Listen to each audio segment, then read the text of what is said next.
Chapter 1774. Threatening me with a late-stage sage clone? I'm sorry, but I don't buy it. Ningyu rolled his eyes, indicating that a late-stage sage cultivator could not scare him.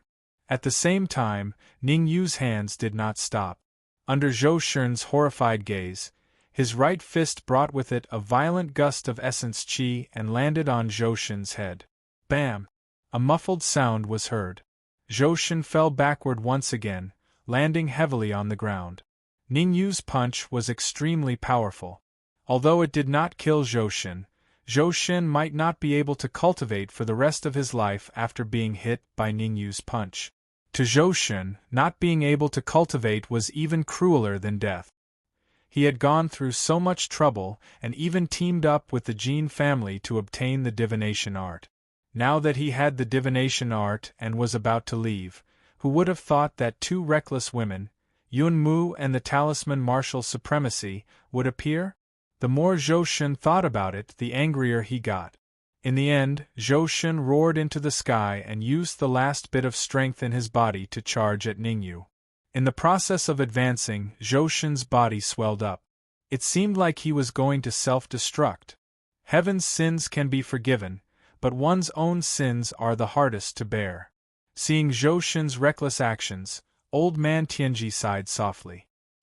Just as Old Man Tianji turned his head away, a muffled sound rang out in the area. Buzz. Just as Zhou Shun had said, he had a late-stage sage clone left behind by an expert from the Jin family. However, the late-stage sage clone did not attack Ningyu immediately after it appeared. Instead, it devoured Zhou Shun in the blink of an eye. Where's the divination art? After devouring Zhou Shun, the late-stage sage clone revealed a puzzled expression. What a good plan! The late-stage sage clone was stunned for only a second before returning to normal. Turning around to stare at the old man of heavenly secrets, the late-stage saint clone said coldly, "Old man of heavenly secrets, you should know that since I can leave a seal in your body, I can easily kill you. If you don't want to die so quickly, you'd better hand over the old man of heavenly secret. You're too old. Even if I teach you the divination technique, you won't be able to grasp it." Elder Tianji shook his head slowly in the face of the late-stage saint clone's question and said, "I advise you to leave quickly. Otherwise, the Jin family will fall into eternal damnation because of you." Ah! The avatar of the late-stage saint seemed to have heard the funniest joke in the world.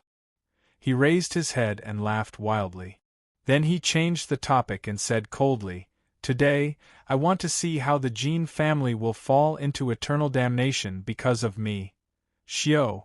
Xiao!" Before the late-stage sage clone could finish his sentence, two figures rushed out of Ningyu's body. The white-haired old man and Haoping. These two martial artists were the white-haired old man and an Haoping, who were hiding in the storage ring. The reason why Ningyu chose to attack now was not because he was afraid of the late-stage saint clone, but because he had obtained the information he wanted from Ning Lu. Ning Lu was the Tree of World, so his perception was extremely powerful. Ningyu asked Ning Lu to use his perception to detect the surroundings.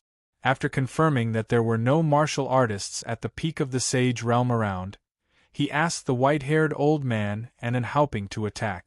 Although the white-haired old man and an Haoping were both late-stage sage realm martial artists, the cultivation of the clone they were facing was also at the late-stage sage realm.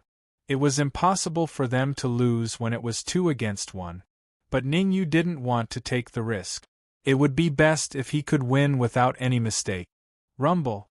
The white-haired old man and an Haoping received Ningyu's order to take down the avatar of the late-stage sage realm within 3 minutes, regardless of whether it was dead or alive. All kinds of terrifying magic arts broke out in mid-air. The battle didn't last long. In an unknown void, an old man suddenly spat out a large mouthful of blood, and his face became extremely gloomy.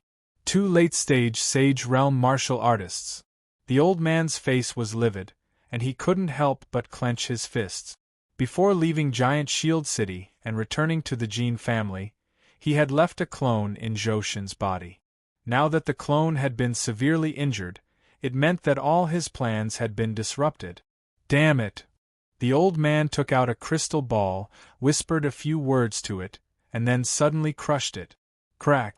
The broken pieces of the crystal ball even cut the old man's palm. Blood flowed down the old man's palm continuously. Drip, drip. The old man stood on the spot with a conflicted expression. It would take him at least 1.5 hours to reach Giant Shield City. And after 1.5 hours, his clone would definitely be killed. Does the old prophet have a peak stage Sage Realm martial artist with him? The old man's expression was gloomy. Just as the old man was hesitating, he suddenly felt something sweet in his throat, and he spat out another 3 mouthfuls of blood. The old man's face darkened after spitting out 3 mouthfuls of blood. His clone was killed. The old man only had 3 clones, and each of them took him several years of effort. Now that one of his clones was killed, it meant that his combat strength would decrease by at least 10%. Furthermore, he would need at least half a month to recover to his peak state.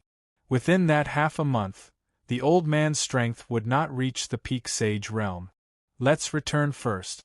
I left a seal in the old prophet's body anyway. After pondering for a moment, the old man decided to return to the Jean family first. The old man was very confident about the seal in the old prophet's body. Unless he did it himself, even a perfected Sage Realm martial artist would not be able to remove the seal for the old prophet. As long as the seal was there, the old man would be able to locate the old prophet at any time. Humph! I'll let you run around for a few more days. With a cold harumph, the old man turned around and headed in the opposite direction. It could be seen that the old man had just flown a few steps when he spat out another mouthful of blood.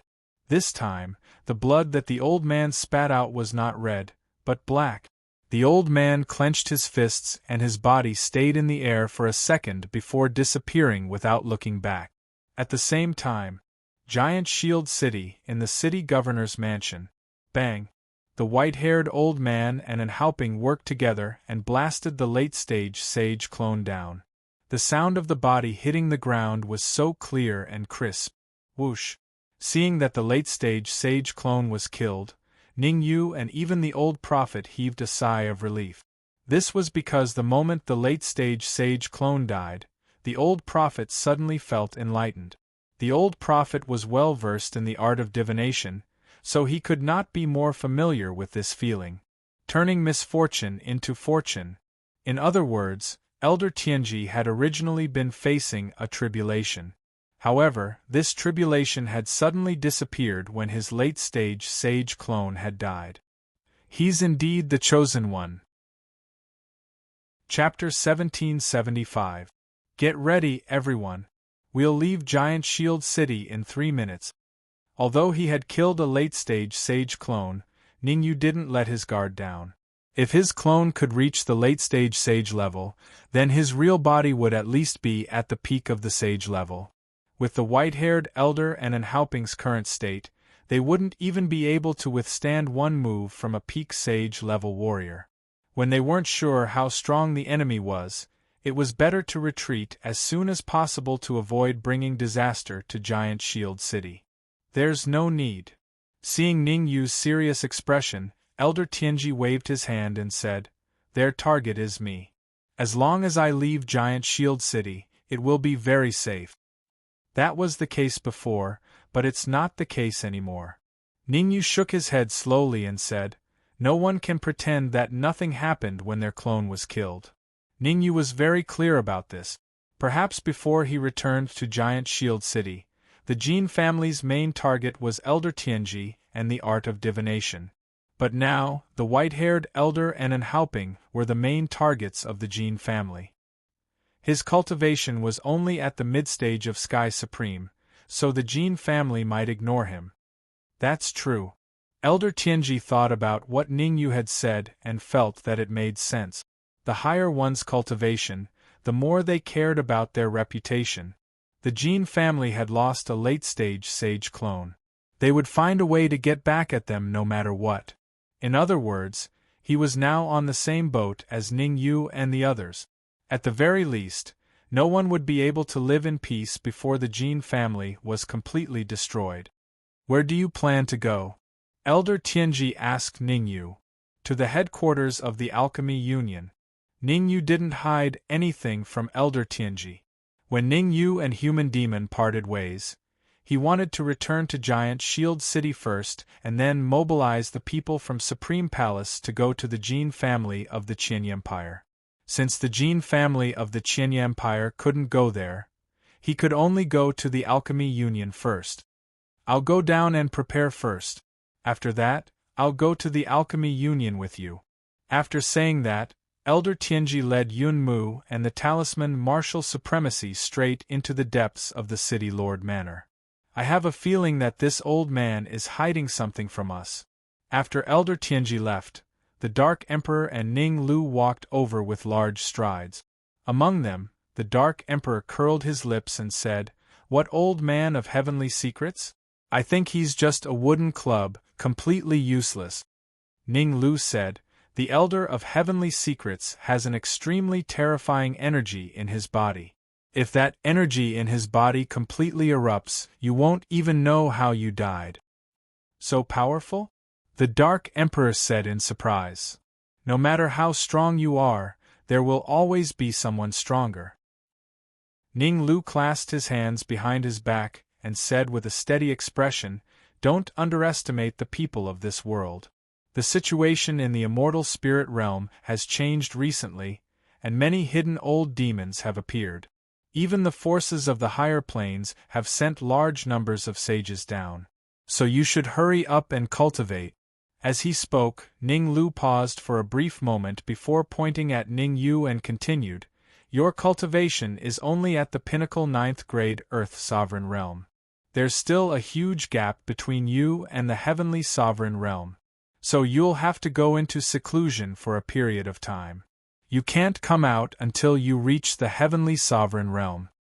"Do you think Heavenly Sovereigns are cabbages? You can easily reach it?" The Dark Emperor rolled his eyes, clearly not believing Ning Lu's words. "You can't be careless.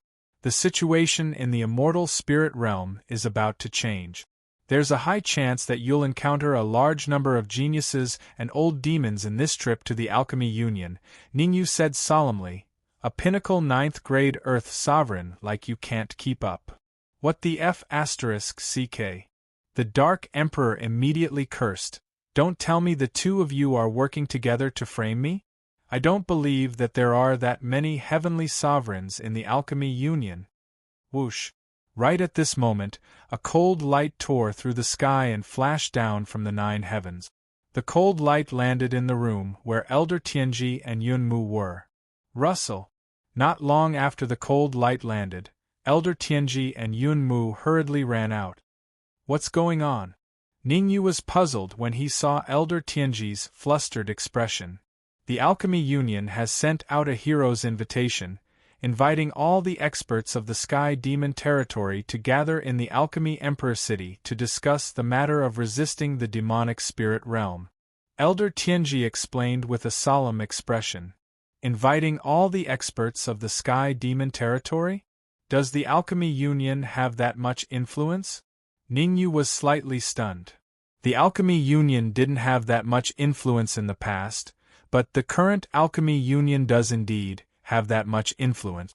Elder Tianji took a deep breath and said, "It's because the Alchemy Union from a higher plane suddenly sent a few alchemists. I heard that there are 10th grade Pill Emperors." Swish! When the words Pill Sovereign fell from Elder Tianji's mouth, the entire area instantly fell silent. Pill Emperors were existences that surpassed 9th grade alchemists. As an alchemist, Ning Yu knew better than anyone what Pill Emperors meant. They surpassed peak 9th grade alchemists, and their soul force reached 10th grade, entering another realm. Even the weakest Pill Emperors had terrifying strength. "You said that the Alchemy Union sent out a hero's invitation. Does that mean that the experts of the Jin family will also be there?" Ning Yu seemed to have thought of something and asked hastily. "The experts of the Jin family will definitely be there. Apart from the experts of the Gene family, almost all the top experts of the Sky Demon territory will be there. Elder Tianji said with certainty, because the Alchemy Union announced that they will be holding an alchemy conference in the Alchemy Emperor City in a month's time. At that time, they will take out a few 10th grade elixirs as rewards. The top few of the Alchemy Conference will even be accepted as disciples by the Pill Emperor. A month, huh? Ningyu didn't care about the Alchemy Conference. What he cared about was the 1 month's time between now and the Alchemy Conference. His idea was simple. As long as all the sages of the Gene family left for the Alchemy Union, the Gene family would be empty. At that time, he could lead the experts of the Supreme Palace to besiege the Gene family. Ever since he came to the Danqing mainland, the Gene family had gone against him time and time again. They even brought their experts to besiege the Nebula School. Now that the opportunity was here, how could he let it go? Senior, what do you think of taking drastic measures? Ningyu lowered his voice and said. Drastic measures? Elder Tianji's eyes widened and waved his hand. Don't do anything stupid. Although the experts of the Gene family will go to the Alchemy Emperor City, they will definitely leave some sages behind. They might even leave some late-stage sages behind. Forget it. I was just saying. Ningyu shrugged and said, Senior, how are your preparations? My preparations are almost done.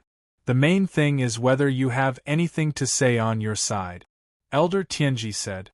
This time, Elder Tianji only had Yunmu and Reverend Talisman Marshall on his side. As for Palace Master Bai Hua and Fairy Yunxi, they wouldn't follow him to the Alchemy Emperor City. Chapter 1776.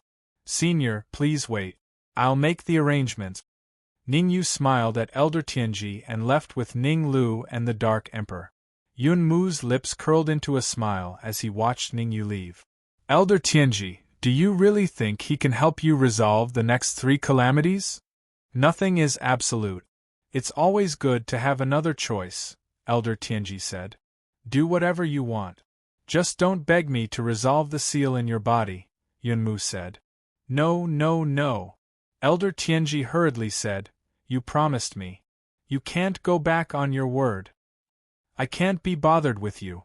Yunmu rolled his eyes and closed his eyes to rest. Elder Tianji stomped his feet in frustration at Yunmu's actions. Ningyu didn't know about the conversation between Yunmu and Elder Tianji. At this moment, Ningyu stood on the high platform and slowly scanned the people below. Arowana King, tell me about the current size of Supreme Palace. Ningyu's gaze finally stopped on the Arowana King. Cough cough. The Golden Arowana Fish King coughed and said loudly, The Supreme Palace currently has 6 branches. The Palace Master of the Fish King Palace is the Golden Arowana King, which is me, a peak 9th grade Earth Supreme.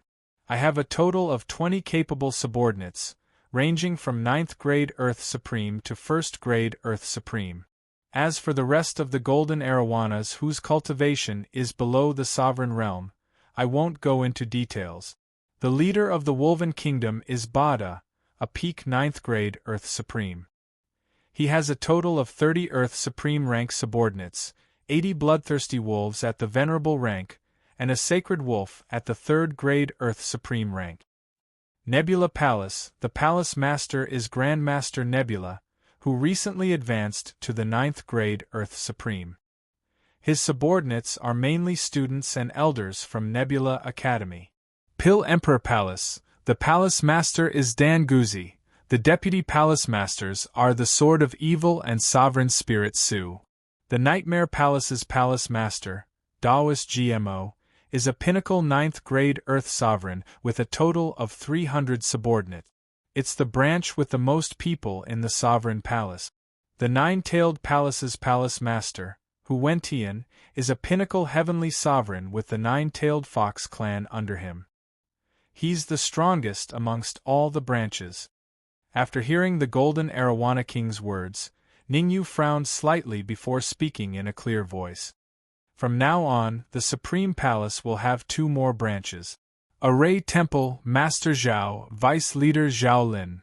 Warlord Hall, Hall Master, the leader of the Stone Beetles, Gao Jingde, Zhan Yi, and the others will all be assigned to Warlord Hall. From now on, Warlord Hall will be responsible for charging and breaking through enemy lines. Its Supreme Palace's vanguard. Ningyu originally wanted to make the Stone Beetle leader the Hall Master, but Ningyu changed his mind at the last minute. Right now, the Supreme Hall wasn't perfect enough. The cultivation of the Hall Masters was relatively low. There were even quite a few Hall Masters who were only at the Earth Supreme Realm. In the past, the Earth Supreme Realm might have been stronger. However, the situation in the Celestial Spirit Realm was stable, and the Earth Supreme Realm was no longer enough. It could be said that those who weren't at the Sage Realm would find it hard to advance. Ningyu didn't establish the Supreme Hall for fun, but to make them his right-hand men. Although it seemed useless now, Ningyu believed that as his strength grew, the strength of the entire Supreme Hall would rise as well. I have to go to the Jin family. Ningyu's gaze swept across the Golden Arowana King, Bada, and the others. He took a deep breath and muttered, "If I can destroy the Jin family, the Supreme Hall's strength will rise to another level." Thinking about it was one thing, but Ningyu wouldn't foolishly let the Supreme Hall attack the Jin family. Even if he wanted to go, he had to make sure that the Jin family's experts had left. It's all thanks to everyone that the Supreme Hall could develop to this stage. As he spoke, Ningyu bowed towards everyone from the Supreme Hall. Thereafter, Ningyu continued, "Golden Arowana King, Grandmaster Xingyun, Dan Guzi, Huwentian, Grandmaster Zhao, and Stone Beetle Leader, prepare yourselves and follow me to the Pill Emperor City. Furthermore, after we leave, the Supreme Hall will be jointly managed by Dao Master Mo and Bada." Their words are my words. The reason why Ningyu left Dao Master Mo and Bada behind was because the two of them were pinnacle 9th grade Earth Sovereigns. They could control the overall situation. Although the trip to the Alchemy Union seemed extremely dangerous, it was actually filled with opportunities. If everything went smoothly, the cultivation of the Golden Arowana King and the others would increase by at least a level. "Hall Master, I would like to have the Saint Wolf follow you to broaden your horizons." At this moment, below the high platform, Bada hesitated for a moment before speaking. "I want to go as well." As soon as Bada's voice fell, another sharp voice resounded in the area. "The Saint Wolf can follow me. As for Zhao Lin..." Ningyu paused for a brief moment before continuing, "You can come with me, but Grandmaster Zhao has to stay behind." After saying that, Ningyu casually threw 2 interspatial pouches to Dao Master Mo and Bada before leaving without looking back. Hiss! After catching the interspatial pouches that Ningyu threw over, Bada and Dao Master Mo unleashed their senses and briefly probed the contents of the interspatial pouches. The two of them sucked in a breath of cold air as soon as they probed it. "Rest assured, Hall Master. We won't let you down," Bada and Dao Master Mo said solemnly in the direction that Ningyu left. "What's in the interspatial pouch?" "Yeah, what's in the interspatial pouch? To make you guys show such expressions. Don't tell me it's a Saint-grade origin crystal?" After Ningyu left, everyone gathered around Bada and Dao Master Mo and started discussing. Go, go, go. For the next month, all of you will be in seclusion. If anyone's cultivation base can't increase by a level, he waved his hand and said, then hurry up and leave the Supreme Hall. Dao Master Mo's words caused the crowd to boil. Since Dao Master Mo dared to say that, it meant that there were many things in the interspatial pouch. Could the Hall Master have left us immortal crystals? Swish. The seething crowd quietened down in an instant when a voice rang out. Everyone's gazes shifted to the cultivator who spoke. Why are you guys looking at me? I just thought that since the Hall Master is so impressive, the things he left behind must be. No, it should be immortal crystals, right? The cultivator scratched his head in embarrassment as everyone stared at him. There are indeed immortal crystals in the interspatial pouch. Tao Master Mo went straight to the cultivator's side and patted his shoulder before suddenly changing the topic. However, immortal crystals aren't the best things in the interspatial pouch. That's right. Bada and Tao Master Mo exchanged glances and could see the fervent look in each other's eyes. Although immortal crystals would drive them crazy, that was all. After all, immortal crystals were not enough for them to advance as quickly as possible. Immortal crystals were not the only things left behind by Ningyu. There were even good things that they could only dream of. Half a drop of Qilin blood. Chapter 1777. Four Corner City. It was a city that wasn't too big. It was called Four Corner City because of its superior geographical location. It was the core hub of the Pill Formation mainland. To the east of Four Corner City was the Thousand Leaf Empire. To the west was the Cloudy Wind Empire. To the south was the Heavenly Dragon Empire. To the north was the Purple Sun Empire. The four great empires of the Pill Formation mainland were all adjacent to Four Corner City. Such a superior geographical location meant that Four Corner City was destined to be extremely prosperous, but it was also a mixed bag. Zhao Guoqing was the city lord of Four Corner City and was a late-stage Sky Supreme. Generally speaking, the four empires would not interfere in a sensitive place like Four Corner City. They allowed him to develop freely. But recently, Zhao Guoqing had trouble sleeping and eating. There was no other reason. The four empires were trying to pressure him and wanted to secretly control Four Corner City. At first, Zhao Guoqing did not know why. But after some investigation, he finally figured out the situation. It was said that there was a mine in the back mountain of Four Corner City. There were likely to be immortal crystals in the mine. Of course, there were only a few people who knew about this, and they were all powerhouses from big forces. Some small fries were not qualified to know. Zhao Guoqing was very excited when he first learned that there might be immortal crystals in the back mountain of Four Corner City. On one hand, he felt that no matter who mined the immortal crystals, they would definitely give him a share. On the other hand, he felt that this was an opportunity. He might be able to make friends with the people behind the four empires. Although Zhao Guoqing lived in seclusion, he was not isolated from news. The Thousand Leaf Empire, the Cloudy Wind Empire, the Heavenly Dragon Empire, and the Purple Sun Empire. The four empires of the Pill Formation mainland had deep foundations. They could all contact people from high-level existential planes. People who descended from high-level existential planes had to be sages at the very least. If he could get pointers from a sage, Zhao Guoqing would wake up smiling even in his dreams. Therefore, when he came into contact with the four empires, Zhao Guoqing put himself very low and wanted to get what he wanted from both sides. Who would have thought that the city lord's mansion would suddenly become deserted after his plan was leaked? Zhao Guoqing knew that the four empires were clearly giving him the cold shoulder to reap the greatest benefits. After all, it was immortal crystals. No empire wanted to share it equally with others. Buzz. Just as Zhao Guoqing was feeling a headache coming on, the void beside him suddenly split open. Then, a cultivator dressed in black appeared. Have you finished investigating? Where were the people of the Qianye Empire now? Can you contact them? Zhao Guoqing said anxiously when he saw the black-clad cultivator appear. In fact, it was no wonder that Zhao Guoqing was anxious. Dragging things on like this wasn't a solution. If the four great empires joined forces, he wouldn't even have any leftovers to drink. Zhao Guoqing was very clear that the four great empires had already secretly sent people to the back mountains to observe. If they weren't afraid of each other, the back mountain would have been dug out long ago. Why would they wait until now? The four empires seemed to have joined forces and reached a preliminary agreement.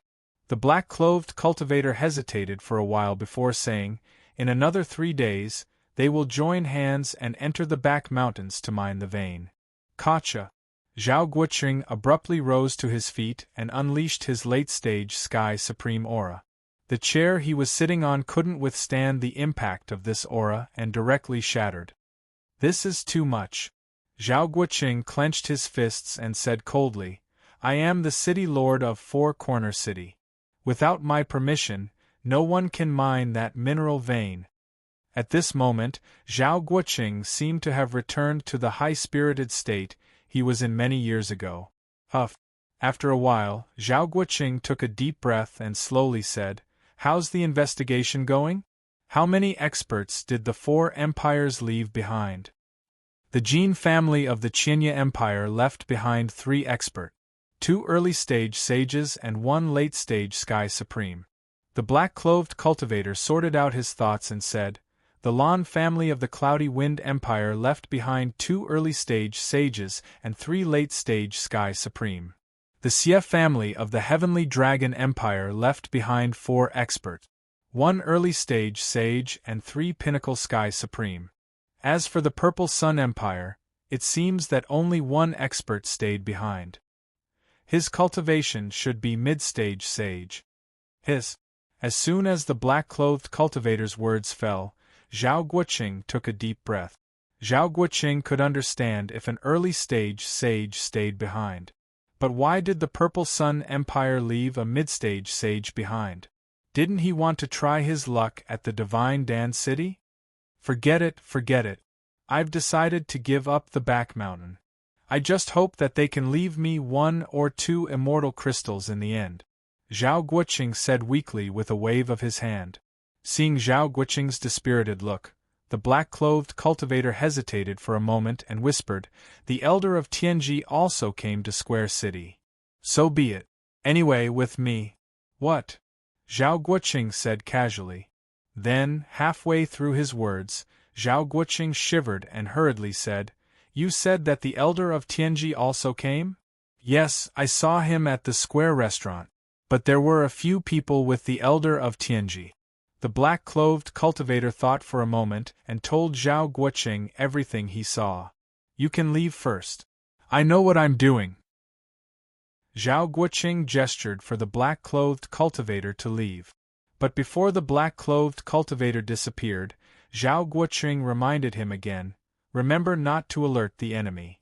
After the black-clothed cultivator left, Zhao Guoqing secretly thought about the message left behind by the black-clothed cultivator. 1 was a child and 1 was a young man. Both were mid-stage Sky Supreme, and there was also a saint with his aura restrained. The more he thought about it, the more Zhao Guoqing felt that things were not that simple. Perhaps this group of people had another identity. The child and the young man were most likely from a higher plane, and their status was not low either. Otherwise, if even a child could cultivate to mid-stage Sky Supreme, wouldn't he have lived all these years in vain? I have to contact the Elder of Tianji. Who knows, I might be able to get in touch with him. The reason Zhao Guoqing could become the city lord of Square City for so many years was not only because of his late-stage Sky Supreme cultivation, but also because of his courage. After all, Square City's geographical location was superior. It was difficult to become a city lord here without some ability. Take this matter as an example. Since he could not ally with the 4 empires, he could only find another way and choose to protect himself. Coincidentally, the Elder of Tianji came at this time. Therefore, cooperating with the Elder of Tianji became Zhao Guoqing's most important matter at this stage. Whoever stopped him from meeting with the Elder of Tianji would be going against him and destroying his rice bowl. I can't meet the Elder of Tianji like this. I should change my identity. Zhao Guoqing turned a scroll on the wall, opened a secret room, and walked straight in. In Square City, probably no one knew that Zhao Guoqing had a second identity. Chapter 1778. In a private room on the 2nd floor of the Square restaurant. The Jin family is fast. Ningyu took a sip of wine and said, I didn't expect to be targeted as soon as I left the Thousand Leaves Empire. You're thinking too much. They're not after you. Yunmu also took a sip of wine on Ningyu's left. If I'm not wrong, the Jin family isn't the only force in this city. Even the other empires are involved, including the Purple Sun Empire. The Purple Sun Empire. Ningyu was slightly stunned and puzzled. But soon, Ningyu felt relieved. Since the Jin family wasn't after him, he didn't need to get involved in this matter for the time being. Anyway, his goal this time was to go to the Divine Dan City. Square Restaurant was just passing by. He would stay here for a day at most. Ningyu knew about the Purple Sun Empire. There were 4 empires in the Danqing mainland. Among them, the Thousand Leaves Empire, the Cloudy Wind Empire, and the Heavenly Dragon Empire were almost the same in terms of power. But the Purple Sun Empire was the most powerful of the 4 empires. There were even rumors that if the Purple Sun Empire wanted to, it could easily annex the other empires. Because the Purple Sun Empire had a Sage Realm powerhouse, and he was a mid-stage sage. The mid-stage Sage Realm martial artist from the Purple Sun Empire was different from the other 3 empires. The Sage Realm martial artists from the other 3 empires were all from a higher plane. Only the mid-stage Sage Realm martial artist from the Purple Sun Empire was from the Purple Sun Empire. We'll rest in Square Restaurant for a day and buy some things. We'll leave tomorrow morning. Ningyu picked up his chopsticks and picked up a piece of wild bamboo. I want to stay in Square Restaurant for 3 days. Yunmu held up 3 fingers and said, "The show is about to start. Since we're here, we can't miss it." "What show?" Before Ningyu could speak, Lu Wei, who was sitting on his right, pouted. This time, Ningyu left Giant Shield City with Bonehead and Lu Wei. After all, Ningyu would definitely be worried about leaving Lu Wei alone in Giant Shield City. For some reason, Lu Wei's temperament had changed greatly after the Great Change in Giant Shield City. At first, he might have been a little willful, but now, he had become taciturn. However, reticence was relative. Lu Wei wasn't a fool. He could see that Yunmu seemed to be interested in Ningyu. Usually, Yunmu would keep a straight face no matter what he said, but when he spoke to Ningyu, he was very amiable. Immortal crystals. Yunmu smiled faintly and said, "In the mountain behind Four Corner City, there is an immortal crystal mine. Although there are not many immortal crystals in it, it is not little either." Dong, dong. Ningyu put down his chopsticks and gently tapped the table. If he still didn't understand Yunmu's words, then he would be a bit stupid. Although Yunmu and the Talisman Supremacy's cultivation had improved rapidly, they were still only high-level Earth Supremacies. High-level Earth Supremacies seemed to have high cultivation, but it was still very difficult to snatch food from the tiger's mouth. "Elder Tianji, what do you think about this?" Ningyu's gaze fell on Elder Tianji. "Immortal crystals are important, but there are some things that we have to be on guard against." It wasn't that Ningyu didn't want immortal crystals, but he had his own worries. It wasn't the right time to fall out with the Thousand Leaf Empire's Jin family.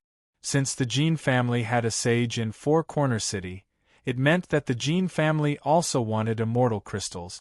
If they were to clash with the Jin family now, Ningyu was afraid that the Jin family's pinnacle sage would suddenly come back. With their current strength, if the Jin family's pinnacle sage came back, they would all be finished. "Don't worry, I promise that I will handle it properly. No one will know that we did it," Yunmu said hurriedly when he saw that Ningyu was tempted. Yunmu really wanted immortal crystals. As long as she had immortal crystals, large amounts of immortal crystals, she could even skip several levels. With Yunmu's strength alone, it would be difficult for her to reach the back mountain of Four Corner City, let alone snatch the immortal crystals in the mine. Ningyu didn't care about Yunmu, his gaze still on Elder Tianji. Cough, cough. For some reason, Elder Tianji suddenly felt a little guilty being stared at by Ningyu. Elder Tianji coughed twice and said, "That pinnacle sage from the Jin family has long arrived at Divine Dan City." "I see." Ningyu frowned and thought for a while. Then, he said, "If there's no Peak Saint Realm martial artist interfering, we can do it. However, it won't be easy for us to snatch the immortal crystals in the immortal crystal mine, right?" "Easy, very easy." Yun Mu patted his chest and guaranteed, I have investigated. That vital crystal mine is located in the back mountain of Four Corner City. The ownership belongs to the city lord of Four Corner City, Zhao Guoqing. As long as he agrees, we can immediately mine it. If that's the case, you can call Zhao Guoqing over. Let's have a chat, Ningyu said with his hands under his chin. All right. Yun Mu's face lit up and he quickly left. Venerable Talisman Marshal took a look and left the room with Yun Mu. After Yun Mu and Venerable Talisman Marshal left, Ningyu's face instantly turned gloomy.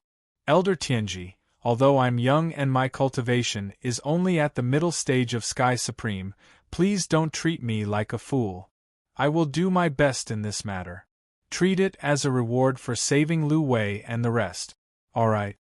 Elder Tianji smiled awkwardly when he heard Ningyu's words, but he didn't say anything. In order to let Yun Mu recover his previous life's cultivation, Elder Tianji did lie to Ningyu. Originally, to go to Divine Dan City, there was no need to pass through Four Corner City. Elder Tianji had already predicted that there would be an immortal crystal mine here. He wanted to borrow Ningyu's hand to help him fight for the immortal crystals. In an instant, the room became silent. Drip, drip. Time passed minute by minute. 5 minutes after Yun Mu left, the door of the room was suddenly pushed open from the outside. Creak. A group of 3 martial artists walked in from outside the room. Zhao Guoqing was very nervous. To be honest, as soon as he changed to the identity of Four Corner Bank Lord, someone called out to him, and he was addressed as City Lord Zhao. Zhao Guoqing followed Yun Mu and Venerable Talisman Marshal to Four Corner Restaurant anxiously. Elder Tianji. As soon as he entered the room, Zhao Guoqing's eyes dimmed. He hurriedly said, It's really you. At first, when Yun Mu said he would bring Zhao Guoqing to see Elder Tianji, Zhao Guoqing didn't quite believe it. Now that he saw Elder Tianji with his own eyes, how could Zhao Guoqing not be shocked? Take a seat. This time, I called you here mainly to discuss the ownership of the immortal crystal mine. Ningyu sized Zhao Guoqing up, then pointed to the empty seat on the other side of the table and said, If I want the ownership of the immortal crystal mine, will there be any difficulty? Rumble. Zhao Guoqing's mind instantly exploded. Ownership. Zhao Guoqing's gaze swept across the room, then his face turned completely gloomy. The reason why the 4 empires wanted to rope him in was because he controlled the immortal crystal mine. There was no other reason. If he wanted to reach the immortal crystal mine, he had to pass through a bronze door. Chapter 1779. Elder Tianji, is this what you want? Zhao Guoqing didn't answer Ningyu. Instead, his gaze shifted to Elder Tianji. Although you're a senior, I'm afraid it'll be difficult for you to get something without risking anything. We've already investigated your matter. In order to help Yun Mu, Elder Tianji could only bite the bullet. The 4 empires have experts stationed in Four Corner City. You're now the target of everyone. The key is no different from a hot potato in your hands. Giving it to Ningyu for safekeeping isn't a bad choice. Zhao Guoqing's chest heaved up and down. It was obvious he was furious. But soon, Zhao Guoqing took a deep breath. I want 50% of the immortal crystals in the mine. Hearing Zhao Guoqing's words, Ningyu spat out a mouthful of wine. 50%? He really dared to ask for it. A late-stage Sky Supreme asking for 50% of the immortal crystals? His appetite was a bit big. 5. Ningyu stretched out 5 fingers and said in an unquestionable tone, I can give you 5 immortal crystals at most, nothing more. Zhao Guoqing's face was ashen. He'd seen haggling before, but he'd never seen such a high price. According to Zhao Guoqing's calculations, if all the immortal crystals in the mine were mined, there would be at least 1,000 of them. This mid-stage Sky Supreme in front of him had raised the price from 500 to 5. How terrifying! Without my key, none of you can pass through the bronze gate. Zhao Guoqing said fiercely. Also, I've already told you before that if I don't return within a certain amount of time, the key will be destroyed. Send the guest off. Ningyu shrugged. He didn't express any opinion. In any case, the one who needed the immortal crystals was Elder Tianji, not him. Even if Zhao Guoqing didn't hand over the key, Ningyu didn't care. Do you think you can't open the bronze gate without the key? Elder Tianji said. I've received news that the four empires seem to have joined forces. In 2 days, they'll gather at the back mountain of Four Corner City to blast open the bronze gate. Rumble. The news brought by the Elder of Heavenly Secrets was like a sudden clap of thunder, causing Zhao Guoqing to freeze on the spot. The reason why he was able to sit firmly in his position as the city lord and deal with the four empires was because he had the key, the only key that could open the bronze door. Although the defense of the bronze gate was very strong, and even a primary Sage Realm warrior would find it difficult to break it open, the bronze gate was not as strong as the bronze gate. However, if one sage could not do it, what about 2? What about 3? What about 4? There were at least 7 or 8 sages from the 4 great empires combined. Moreover, the Purple Sun Empire also had a middle-stage Saint Realm warrior. Perhaps if they joined forces, they could really blast open the bronze door. Zhao Guoqing knew better than anyone that once the bronze door was blasted open, he would no longer have any value in living. There was no need for these martial artists in front of him to act. His life would definitely be taken by the powerhouses of the 4 empires. After all, the patience of the people from the 4 empires had been worn out recently. The defense of the bronze door is very strong. Even a warrior at the middle stage of the Saint Realm can forget about breaking it open. Zhao Guoqing roared. However, even he wasn't confident in his own words. Elder Tianji, you guys have a good discussion. Come and find me when you're done.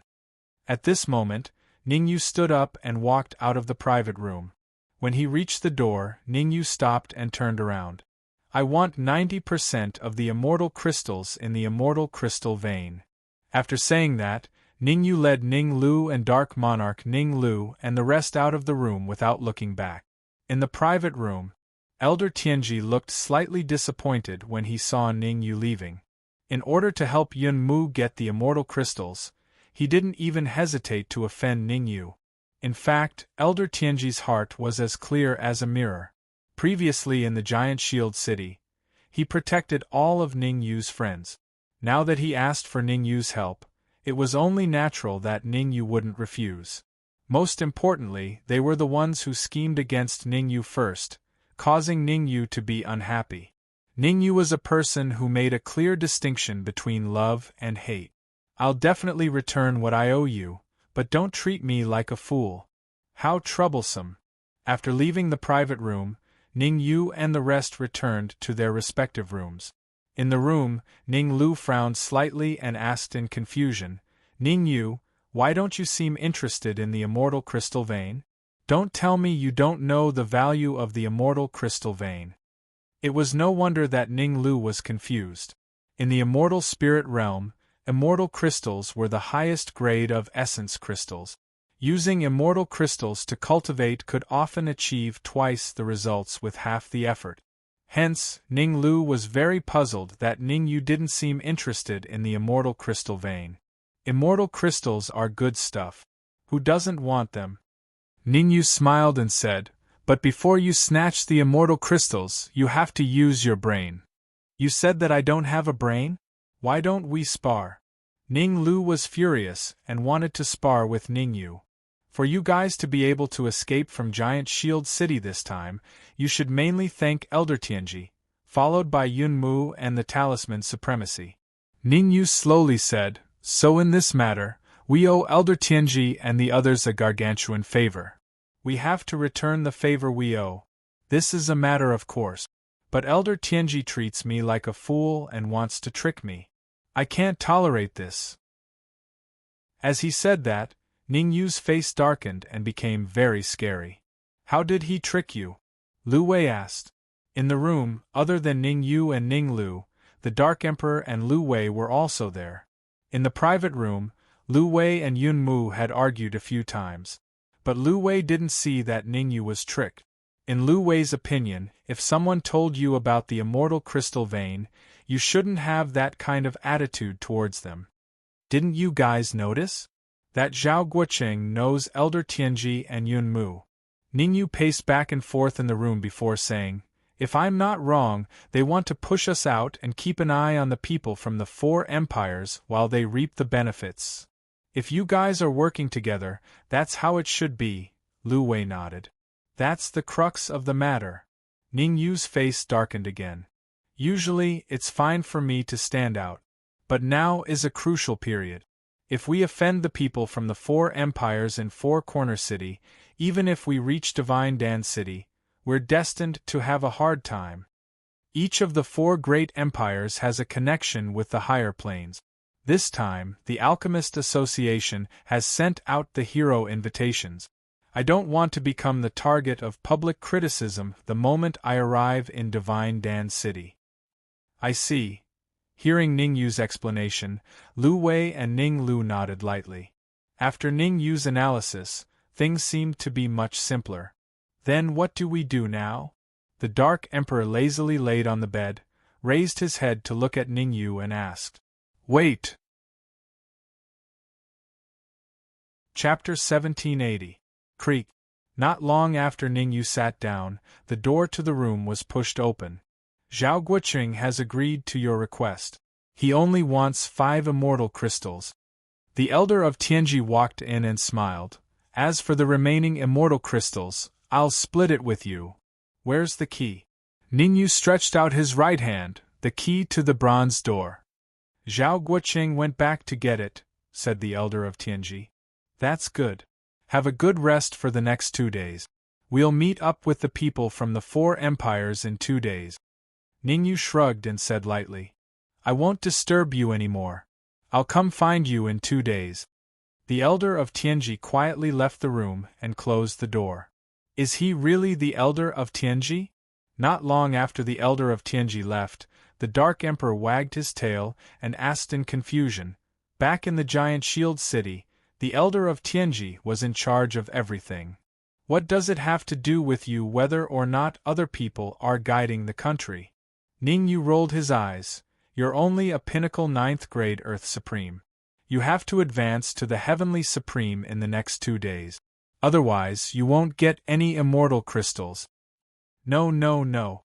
The Dark Emperor immediately jumped up from the bed when he heard Ningyu's words.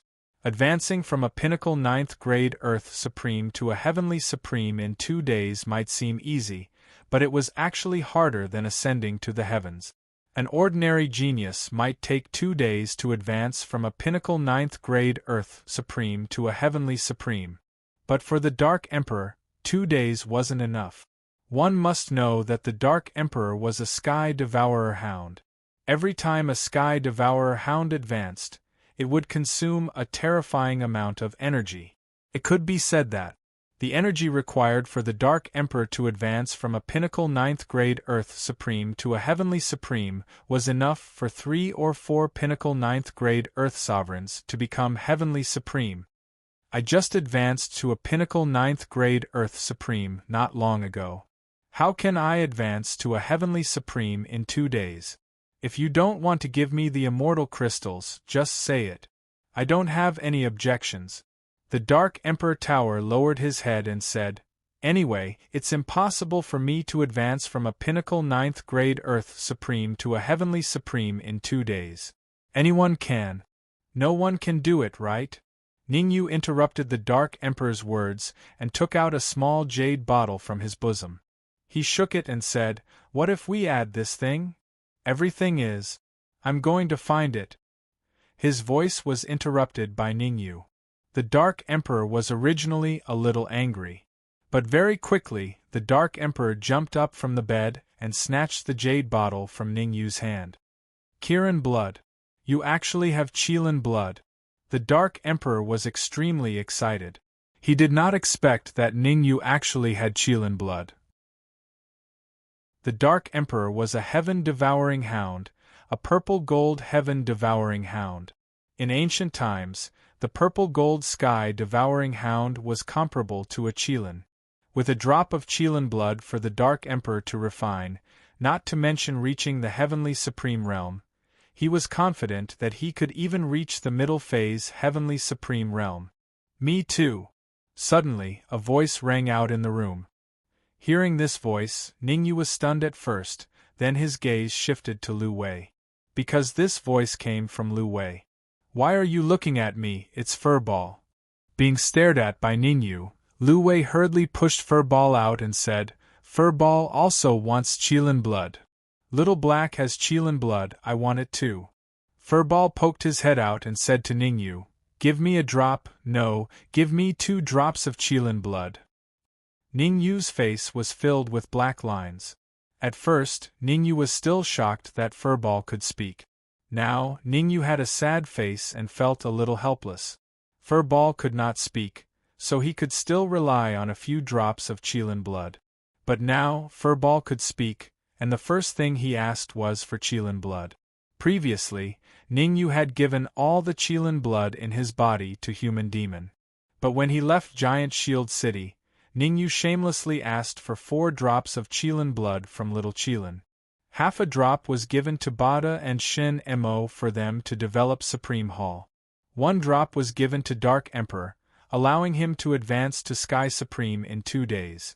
As for the remaining 2.5 drops, Ningyu planned to keep them for when he was in danger. After all, Qilin blood was very effective for healing. Furball wanted 2 drops of Qilin blood at once. How could Ningyu not be sad? At most 1 drop. Ningyu threw a drop of Qilin blood to Furball and said, Your cultivation is half-step Sky Supreme. Advance to early stage Sky Supreme in 2 days. Only 1 drop. Furball was clearly unhappy after catching the Qilin blood and pouted. If I have 2 drops of Qilin blood, I can at least advance to late stage Sky Supreme. Ningyu pretended he didn't hear it. Little Qilin had personally said not to ask him for more Qilin blood in the future. Hence, every drop of Qilin blood he used was 1 drop less. Lu Wei, you can have this half drop of Qilin blood. Ningyu took out the other half drop of Qilin blood and handed it to Lu Wei. Ever since Lu Wei's extreme Yin physique was broken, her purple spirit constitution was revealed.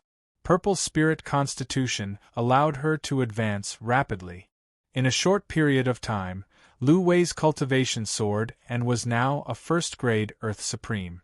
Although Lu Wei was only a first-grade Earth Supreme, Ningyu believed that Lu Wei would definitely advance to Sky Supreme in a short period of time.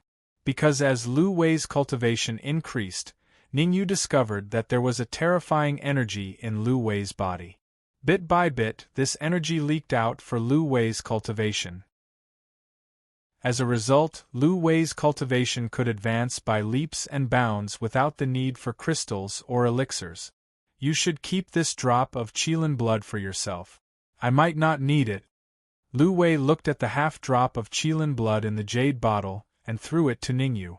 Recently, there seems to be something in my mind. Anyway, before I advance to Sky Supreme, it's not suitable for me to devour all kinds of energy. Alright. Since Lu Wei didn't want it, Ningyu didn't continue to refuse. Half a drop of Qilin blood didn't seem like much, but it could save his life at a crucial moment. Ningyu, aren't you being too unkind? Ning Lu rolled his eyes and said, In the entire room, besides me, you've given everyone else Qilin blood. What about me? What do you want the Qilin blood for? Ningyu asked. To cultivate, of course. Ning Lu said angrily. Give me the rest of the Qilin blood, and I'll be of great help to you on this trip. Stop. Don't try to trick my Qilin blood. Ningyu hurriedly threw the Qilin blood into the Tower of Ascension and took out a separate layer to ensure that Ning Lu couldn't come into contact with it. Don't worry. When we get the immortal crystals, I'll let you devour them to your heart's content. Then, Ningyu patted his chest and promised, How much energy does a drop of Qilin blood contain? Think about it, 1,000 immortal crystals are placed in front of you. How grand and spectacular would that be? Chapter 1781. I don't want to talk to you. Rolling his eyes at Ningyu, Ning Lu left the room. The fairy crystal vein was located in the back mountain of Four Corner City, and one had to pass through the Bronze Gate to reach it. It seemed that Ningyu had the key to the Bronze Gate and had an absolute advantage. However, Ningyu, who possessed the key, became the common enemy of the Four Empires. Therefore, it was not as easy as it seemed to be to gain an advantage in the trip to the fairy crystal vein 2 days later. I'm leaving too. Holding Furball in his arms, Lu Swan left with Ning Lu. This room is mine. Ningyu, go find a room. The Dark Emperor laid on the bed and said to Ningyu impatiently, with a drop of Qilin blood, I can at least advance to the middle stage Sky Supreme in 2 days. My cultivation will be the same as yours. Ningyu didn't care about the Dark Emperor. Even if the Dark Emperor asked him to stay, he would never stay. Creak. Ningyu gently closed the door and got a room on the side. Buzz. As soon as Ningyu entered the room, the void trembled and a middle-aged man slowly appeared. Tell me. Ningyu found a chair and asked, how many sages are there in Four Corner City? According to my investigation, there are a total of 6 Sage Realm warriors in Four Corner City. Zhang Chang sorted out his thoughts and replied, among them, there are 2 early-stage Sage Realm warriors from the Jin family of Thousand Leaves Empire, 2 early-stage Sage Realm warriors from the Lan family of Cloudy Wind Empire, 1 early-stage Sage Realm warrior from the Xia family of Heavenly Dragon Empire, and 1 early-stage Sage Realm warrior from the Purple Sun Empire. If you were to fight with the middle-stage Sage Realm warrior from the Purple Sun Empire, how confident are you to win? Ningyu asked with a frown. I basically have no chance of winning. Zhang Chang shook his head and said, the middle-stage Sage Realm warrior from the Purple Sun Empire is terrifyingly powerful. An ordinary late-stage Sage Realm warrior is no match for him. Hearing Zhang Chang's explanation, Ningyu was slightly interested. A Sage Intermediate Stage cultivator would not feel any pressure against a Sage Late Stage cultivator. From this, it could be seen that the Saint of the Purple Sun Empire was a genius among geniuses. Of course, there was another possibility. That was, the Sage of the Purple Sun Empire was pretending to be a pig to eat a tiger. His real cultivation was far beyond the middle stage of the Sage. He had reached the late stage of the Sage, or even the peak of the Sage. The Purple Sun Empire's saint is called Xiun. Even in the Devil Spirit realm, she's famous. Zhang Chang continued. I understand. Don't go anywhere for the next 2 days. Stay here and protect the Dark Emperor and the others. Ningyu waved his hand and motioned Zhang Chang to leave. The matter of being a protector couldn't be sloppy. Ningyu did not want anyone to interrupt the Dark Monarch and Furball at the crucial moment of their advancement. Looks like I have to increase my strength as soon as possible. After Zhang Chang left, Ningyu recalled the cultivation method of the 11th style of Emperor God incantation. Ningyu had already mastered the 10th style of Emperor God incantation. When he practiced the 11th style, heaven breaking, no matter how hard Ningyu tried, he could not succeed. Now that Ningyu had advanced to the middle stage Sky Supreme and his soul power had reached the early 9th grade, Ningyu naturally wanted to practice heaven breaking again. Emperor God incantation, Supreme 9 Purities Sword Art, Netherworld Samsara Palm. These 3 martial skills were the most terrifying martial skills that Ningyu had encountered since his rebirth. Among them, the Emperor God incantation was even more mysterious. Ningyu had already practiced the 8th style of the Supreme 9 Purities Sword Art, Sword Wave Creation, and was only 1 step away from the 9th style, Sword Wave Destruction. As for the Emperor God incantation, he had also practiced the 10th style, Heaven Breaking. As for the Netherworld Samsara Palm, Ningyu had practiced the 10th style, Yin Yang Palm, and was not far away from the 11th style, Fortune Palm. During the 2 days of cultivation in Square City, Ningyu had decided to improve these 3 martial skills to a higher level. For every martial skill, he needed to grasp at least 1.5 more moves. Otherwise, he would not have much of an advantage in the fight for the immortal crystal vein. Heaven-breaking! Taking a deep breath, Ning Yu's primordial chi surged in his body as he took out the black dragon sword. Crack! While Ning Yu was secretly cultivating, in a secret chamber in the city lord's mansion in Square City, Zhao Guoqing smashed the table and chair beside him and said coldly, "Are we really going to give the key to Ning Yu? What else?" Apart from Zhao Guoqing, there were 3 other martial artists in the secret chamber. Without a doubt. One was Tianji Oldman, one was Yun Mu, and the last one was Talisman Martial Venerable. Yun Mu's expression was very calm, and he did not seem angry at all. That Ning Yu's cultivation is only at the mid-heavenly supreme realm. In my opinion, Zhao Guoqing's face turned cold as he reached out his hand and gently drew a line across his neck. "That's not a bad choice."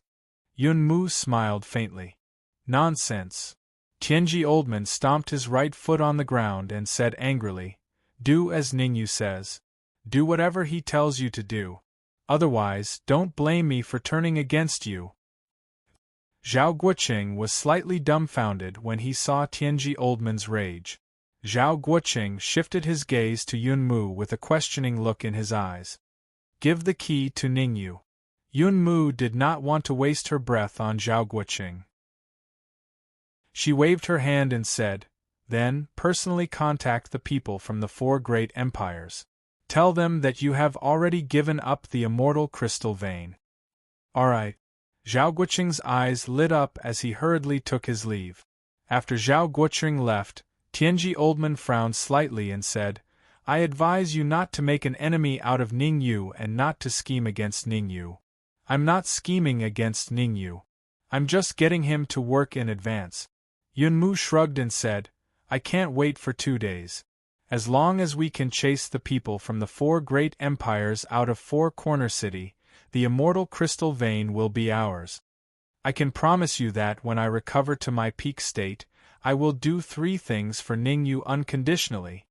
Tianji Oldman opened his mouth, as if he wanted to say something but did not say anything in the end. Actually, Tianji Oldman was in a difficult position. On one hand, he did not want to make an enemy out of Ning Yu. On the other hand, he wanted Yun Mu to recover to her peak state as soon as possible. As for the reason, not long after they left Giant Shield City, Tianji Oldman had personally performed a divination. According to the divination, Ning Yu had a grand destiny and would definitely become an important figure in the future. As for Yun Mu, it was getting more and more blurry, as if someone was deliberately hiding the divination for her. Since both sides were not simple, Tianji Oldman decided to take the middle path. He would not favor anyone. Of course, although Tianji Oldman wanted to not favor anyone, Tianji Oldman had a good relationship with Yun Mu in his previous life.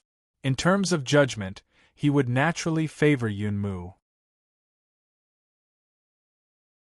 Chapter 1782. How powerful can a mid-heavenly sovereign be?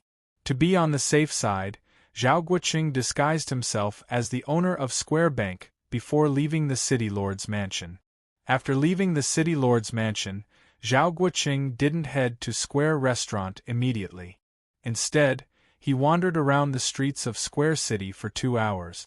After confirming that no one was following him, Zhao Guoqing swaggered into Square Restaurant. Should I test Ning Yu's strength? In a private room near the window on the 2nd floor of Square Restaurant, Zhao Guoqing tapped his fingers on the table as he stared out of the window, deep in thought. Elder Tianji and Yun Mu had described Ning Yu to be so incredible, but Zhao Guoqing didn't really believe them. In terms of cultivation, Ning Yu was only a mid-sky supreme, while Zhao Guoqing was a late-sky supreme. In terms of age, Zhao Guoqing was much older than Ning Yu. In terms of these 2 aspects, Ning Yu was at an absolute disadvantage. Why don't we give it a try when we give him the key later? Zhao Guoqing suddenly made up his mind to test Ning Yu. Zhao Guoqing stood up and walked toward Ning Yu's room. However, just as Zhao Guoqing got up, he suddenly stopped. Zhao Guoqing shifted his gaze and stared at the familiar figure on the street outside the window. Xie Tao, from the Heavenly Dragon Empire? Due to his frequent contact with the four great empires, Zhao Guoqing immediately recognized the old man on the street. The old man looked ordinary on the surface and was only a first-grade Earth Supreme, but that wasn't the case. Zhao Guoqing knew that Xie Tao was a Peak Sky Supreme, one of the 3 Peak Sky Supremes left in the Heavenly Dragon Empire. Why is he here? Did he discover me? Zhao Guoqing's expression changed. In order not to be discovered, he had already disguised himself as the owner of Square Bank. If he was discovered, the consequences would be dire. The key was still in his hands and hadn't been given to Ningyu. If the key was snatched from Ningyu, it wouldn't have much to do with him. But if the key was snatched from his hands, he would be finished. Therefore, at this moment, Zhao Guoqing decided to quickly hand the key to Ningyu to prevent any unforeseen event. Something's wrong. As soon as he stepped out of the room, Zhao Guoqing retracted his hand. Since Xie Tao is acting so cautiously, it means that he doesn't want the people from the other 3 empires to know about his visit to the Square restaurant. Zhao Guoqing rolled his eyes and decided to wait and see. As long as the others did not come, Xie Tao alone would not be able to snatch the key from his hands. Let him try Ningyu first. Zhao Guoqing calmed himself down and carefully released his perception, paying close attention to Xie Tao's movements. Outside the Square restaurant, Xie Tao looked to his left and right. After making sure that no one was following him, he carefully entered the Square restaurant. Dong dong. Xie Tao did not stop at the first floor of the Square restaurant. Instead, he headed straight for the second floor. Is he really here for me? Noticing that Xie Tao was walking towards the second floor, Zhao Guoqing became very nervous and decided to run away at any moment. Dong. As it turned out, Zhao Guoqing was overthinking things. After arriving at the second floor, Xie Tao did not stop either. Instead, he turned and headed for the third floor. Ningyu is on the 4th floor of the restaurant. Zhao Guoqing clenched his fists tightly, his face filled with anxiety. Zhao Guoqing hoped that Xie Tao would go find Ningyu and confront Ningyu. In fact, Zhao Guoqing had already made up his mind. After Xie Tao took down Ningyu, he would immediately leave the restaurant and return to the City Lord Manor. If Xie Tao couldn't take down Ningyu well, Zhao Guoqing had not thought about this. Therefore, although Zhao Guoqing looked nervous on the surface, he was actually very excited. After all, Xie Tao was a Pinnacle Sky Supreme, while Ningyu was only a Mid-Stage Sky Supreme. A Mid-Stage Sky Supreme against a Pinnacle Sky Supreme. No matter how he looked at it, Ningyu should be the one to lose. Stop! On the 4th floor of the Square restaurant, Zhang Chang reached out to stop Xie Tao, who was about to enter. Go back to where you came from. Are you sure you want to stop me? Xie Tao looked Zhang Chang up and down, then pointed at his nose. The Square restaurant isn't owned by your family. Why can't I go in? Because Zhang Chang had concealed his aura, Xie Tao didn't know that he was a mid-stage sage. Under such circumstances, Xie Tao naturally wouldn't give Zhang Chang a good look. I said you can't go in, so you can't. Zhang Chang wanted to reprimand him, but he suddenly changed his tone. Fine, you can go in, but I won't be responsible for anything that happens. At least you know what's good for you. Xie Tao didn't hear the hidden meaning in Zhang Chang's words. He shrugged and walked straight to the room where Ningyu was. A moment later, Xie Tao arrived at the door of Ningyu's room. Bang! Bang! Xie Tao stretched out his right hand and gently knocked on the door. Creak! The door was quickly pushed open from the inside. Whoosh! The moment the door opened, Xie Tao clenched his right hand into a fist and punched at Ningyu. Xie Tao used all his strength in this attack. He instantly exerted the aura of a Peak Sky Supreme and pressed down on Ningyu. Even a lion would use all its strength to catch a rabbit. Xie Tao knew this. Therefore, he didn't hold back at all. He wanted to take down Ningyu in one move. Heaven-shattering. Ningyu had expected Xietao to attack. He didn't ask Zhang Chang to stop Xietao because he wanted to test the power of heaven-shattering. After a few hours of cultivation, Ningyu had completely mastered heaven-shattering. After all, his soul power had reached the early stage 9th grade and his cultivation had reached the mid-stage sky supreme. It wasn't particularly difficult for Ningyu to master heaven-shattering in a few hours. Shit! Xietao's expression changed dramatically before his fist could hit Ningyu. He hurriedly retreated. However, it was too late for Xietao to retreat now. The black dragon sword drew a beautiful arc in the air. Crack! A crisp sound was heard. Ah! Xietao screamed like a pig being slaughtered. Retreat! Xietao looked down at his palm on the ground. The first thought that came to his mind was not to fight, but to run. Since his opponent could cut off his palm in one move, it meant that he was well prepared. If he didn't run now, he wouldn't have the chance later. Xietao tore open the void and forced his way in. Crack! However, as soon as Xietao entered the void, he flew out like a dead dog and fell heavily in front of Ningyu. Several of Xietao's ribs were broken, and he looked extremely weak. You continue to keep watch. Ningyu waved his hand at the void and then kicked Xietao into the room. Gulp! On the second floor of the square restaurant, Zhao Guoqing sat on the chair and couldn't help swallowing a mouthful of saliva. How could Ningyu be so strong? Chapter 1783. Tell me, what's your name? Who told you that I'm here? Also, why are you looking for me? Inside the room, Ningyu casually found a chair and sat down. He looked straight at Xietao and said indifferently, "Humph." Xietao snorted coldly and said in a deep voice, "I advise you to let me go. Otherwise, you will become the enemy of our Heavenly Dragon Empire." Heavenly Dragon Empire's people? Ningyu frowned slightly and said, "I have no enmity with your Heavenly Dragon Empire. Why are you looking for me? No grudges?" Xietao laughed coldly and said, "Don't think that I don't know that all of you want the immortal crystal vein as well. Could it be that Elder Tianji and the others leaked the news?" Ningyu's heart skipped a beat. He vaguely felt that things weren't that simple. Logically speaking, Zhang Chang had been concealing his aura, and the strongest person in their group was only a pinnacle sky supreme. Even if there were a few pinnacle heavenly sovereigns, it shouldn't attract the attention of the four empires.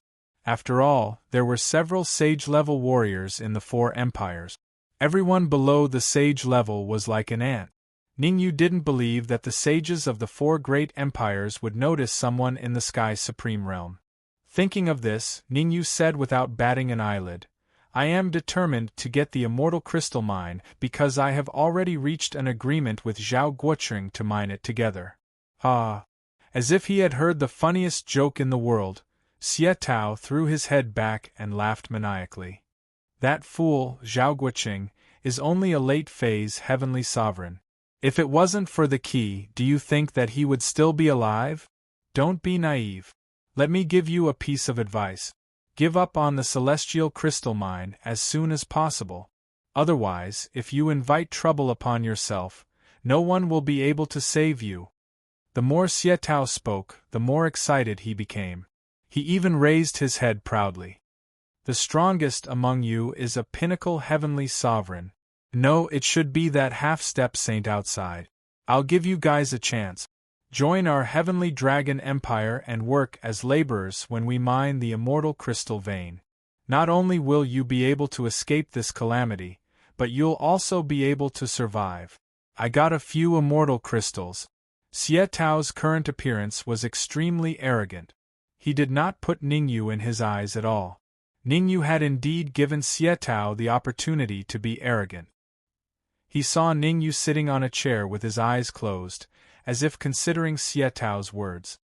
Don't think about it anymore. It's such a good opportunity.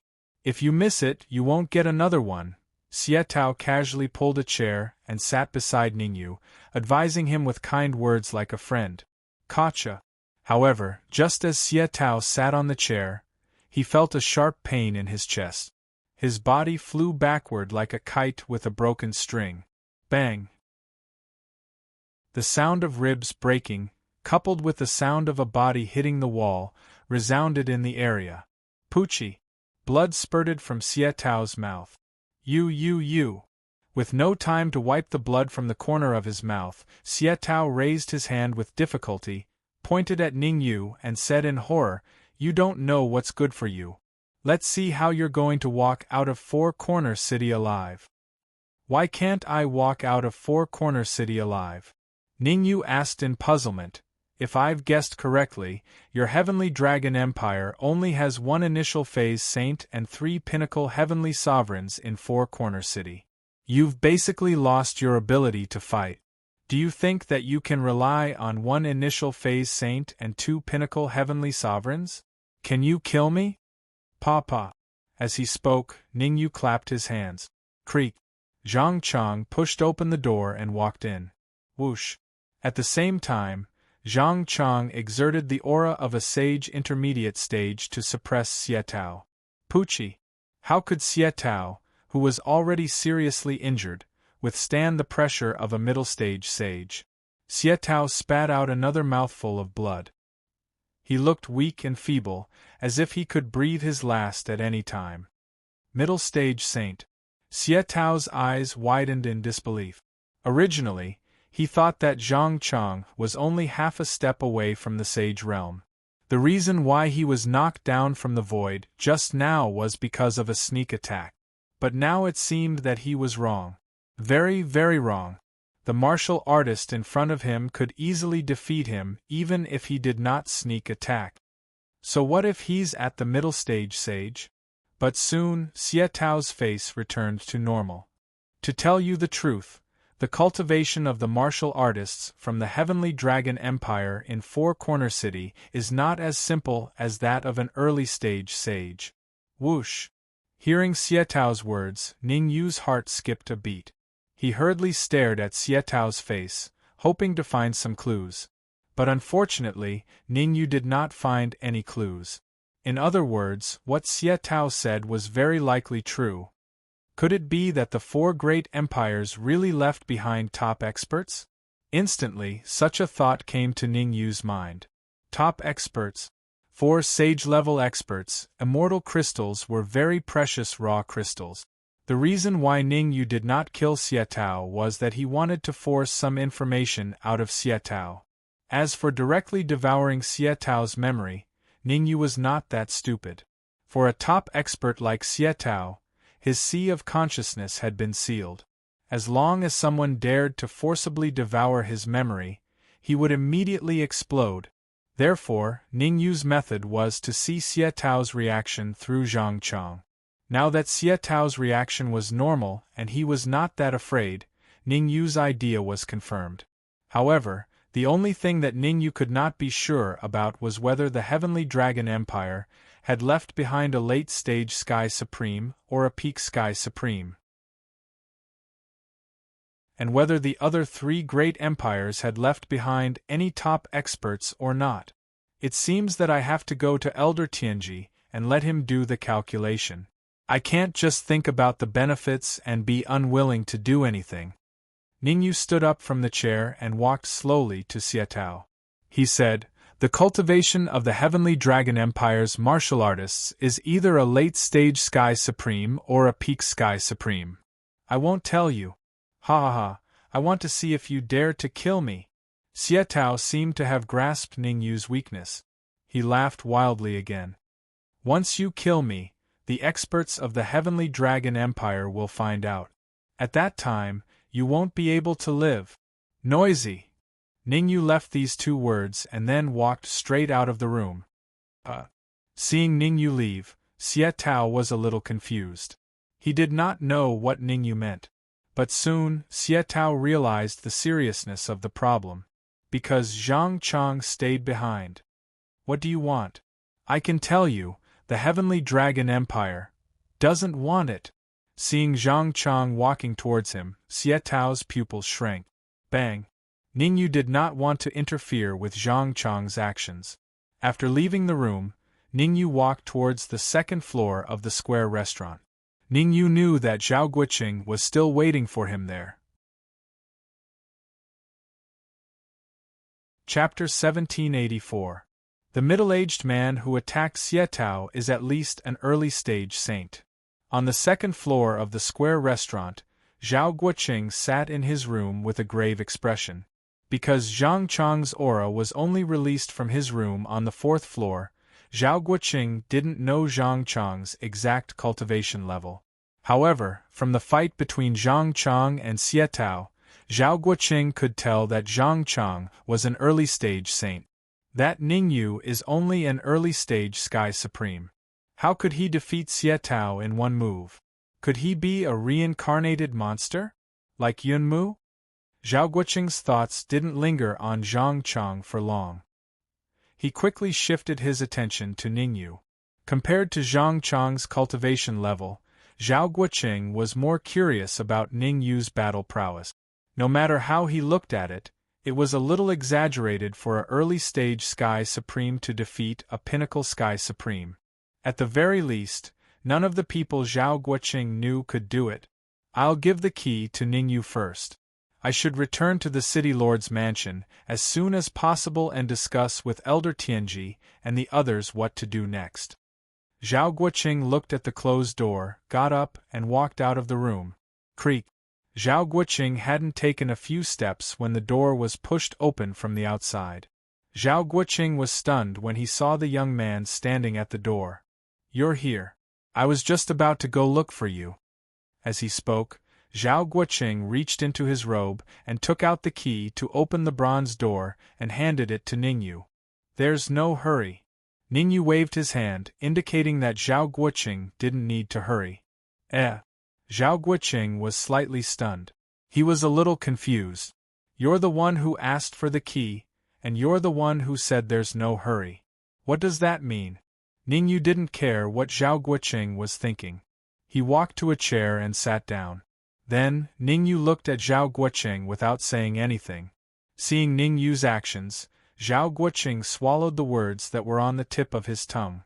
Ningyu and Zhao Guoqing didn't say anything. For a moment, the room became quiet, so quiet that it was a little scary. Drip, drip. As time passed, beads of sweat appeared on Zhao Guoqing's forehead. On the other hand, Ningyu was calm and composed, without any signs of discomfort. Ningyu. After another 10 minutes, Zhao Guoqing finally couldn't take it anymore and said, I still have something to do in the city lord's mansion. How about I give you the key first?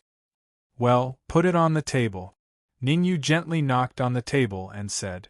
After receiving Ningyu's confirmation, Zhao Guoqing hurriedly took out the key and threw it on the table. After throwing the spoon on the table, Zhao Guoqing stood up and walked out of the room. Go back and tell the Elder of Heavenly Secrets and Yunmu that cooperation is cooperation. I do not wish to be schemed against by others. The moment Zhao Guoqing's right foot stepped out of the room, Ningyu's voice rang in his ears. After a brief moment of silence, Zhao Guoqing strode out and disappeared from Ningyu's sight. Buzz. Not long after Zhao Guoqing left, the space beside Ningyu fluctuated and a middle-aged man appeared. Did you get any useful information from him? Ningyu asked with his eyes narrowed. There's a seal in his sea of consciousness. I don't dare to devour his memories. Zhang Chang shook his head and answered honestly. Follow Zhao Guoqing to the city lord's mansion. Protect him at the same time to prevent him from being targeted by the Heavenly Dragon Empire. After thinking about it, Ningyu decided to let Zhang Chang follow Zhao Guoqing. Since he could find the square restaurant, it meant that the Heavenly Dragon Empire already knew about his contact with Zhao Guoqing. On the surface, the Heavenly Dragon Empire still had one initial stage saint and 2 pinnacle saint realm cultivators. Even if they only sent a pinnacle Heavenly Supreme, they could easily capture Zhao Guoqing. Although Zhao Guoqing looked useless, he wasn't. Zhao Guoqing couldn't die before he was sure that the key in his hand could open the bronze gate. Swish. After receiving the order, Zhang Chang's figure flickered and disappeared. After Zhang Chang disappeared, Ningyu called An Haoping and the white-haired old man out. An Haoping's cultivation was still in the late-stage saint realm, but the white-haired old man's cultivation had dropped to the initial stage saint realm. It could be seen that the white-haired old man was in a terrible situation. Ningyu, give me half a celestial ascension grass. I need it. The white-haired old man looked at Ningyu as if he had seen a life-saving straw. As long as you give me half a celestial ascension grass, I'll tell you a big secret. The white-haired old man was in a sorry state right now. If he didn't have the celestial ascension grass, his cultivation might be stuck at the initial stage saint realm for the rest of his life. The side effect of using his trump card was completely exposed. An Haoping, guard the square restaurant. Ningyu ignored the white-haired old man and said to An Haoping, inform me immediately if anyone suspicious is approaching. Understood. An Haoping responded, then tore open the void and dived in. Tell me what the secret is first. After watching An Haoping leave, Ningyu turned to stare at the white-haired old man and said calmly, if the secret is big enough, I can consider giving you some celestial ascension grass. Give me the celestial ascension grass first. The white-haired old man gritted his teeth. Humph! Ningyu harumphed coldly. Don't refuse a toast only to drink a forfeit. All right. The white-haired old man chose to compromise after being rebuked by Ningyu. The reason why I was trapped in the dungeon of the Emperor Palace instead of being killed by the founder of the Emperor Palace is that I know of a place where the celestial spirit source energy is. The founder of the Emperor Palace is called Emperor Mo. He is currently at that place. Ningyu listened quietly because he knew that the white-haired old man would definitely tell him where the place was. As expected, when the white-haired old man saw that Ningyu had no reaction, he could only continue. That place is the Thousand Demons Ridge. When the words Myriad Devil's Ridge came out of the white-haired old man's mouth, Ningyu's expression gradually turned solemn. Ningyu had heard of the Thousand Demons Ridge before. It was known as one of the 3 most terrifying places in the celestial spirit realm. It was rumored that there were many peerless villains buried in the Thousand Demons Ridge. Although those peerless villains were already dead, their skeletons were still intact. Moreover, the skeletons of those peerless villains also possessed terrifying combat power. Of course, peerless villains were not the reason why Ningyu's expression was solemn. Ningyu's expression was solemn because the human demon had mentioned the Thousand Demons Ridge when he was chatting with him. The human demon had personally said that there was a passage to a high-level plane within the Thousand Demons Ridge. In other words, from the deepest part of the Thousand Demons Ridge, one could directly reach a high-level plane. As for how to pass through that passage, Ningyu had no idea. Now that he heard the Thousand Demons Ridge again, Ningyu's expression naturally turned solemn. Can you give me the celestial ascension grass now? Chapter 1785. I told you.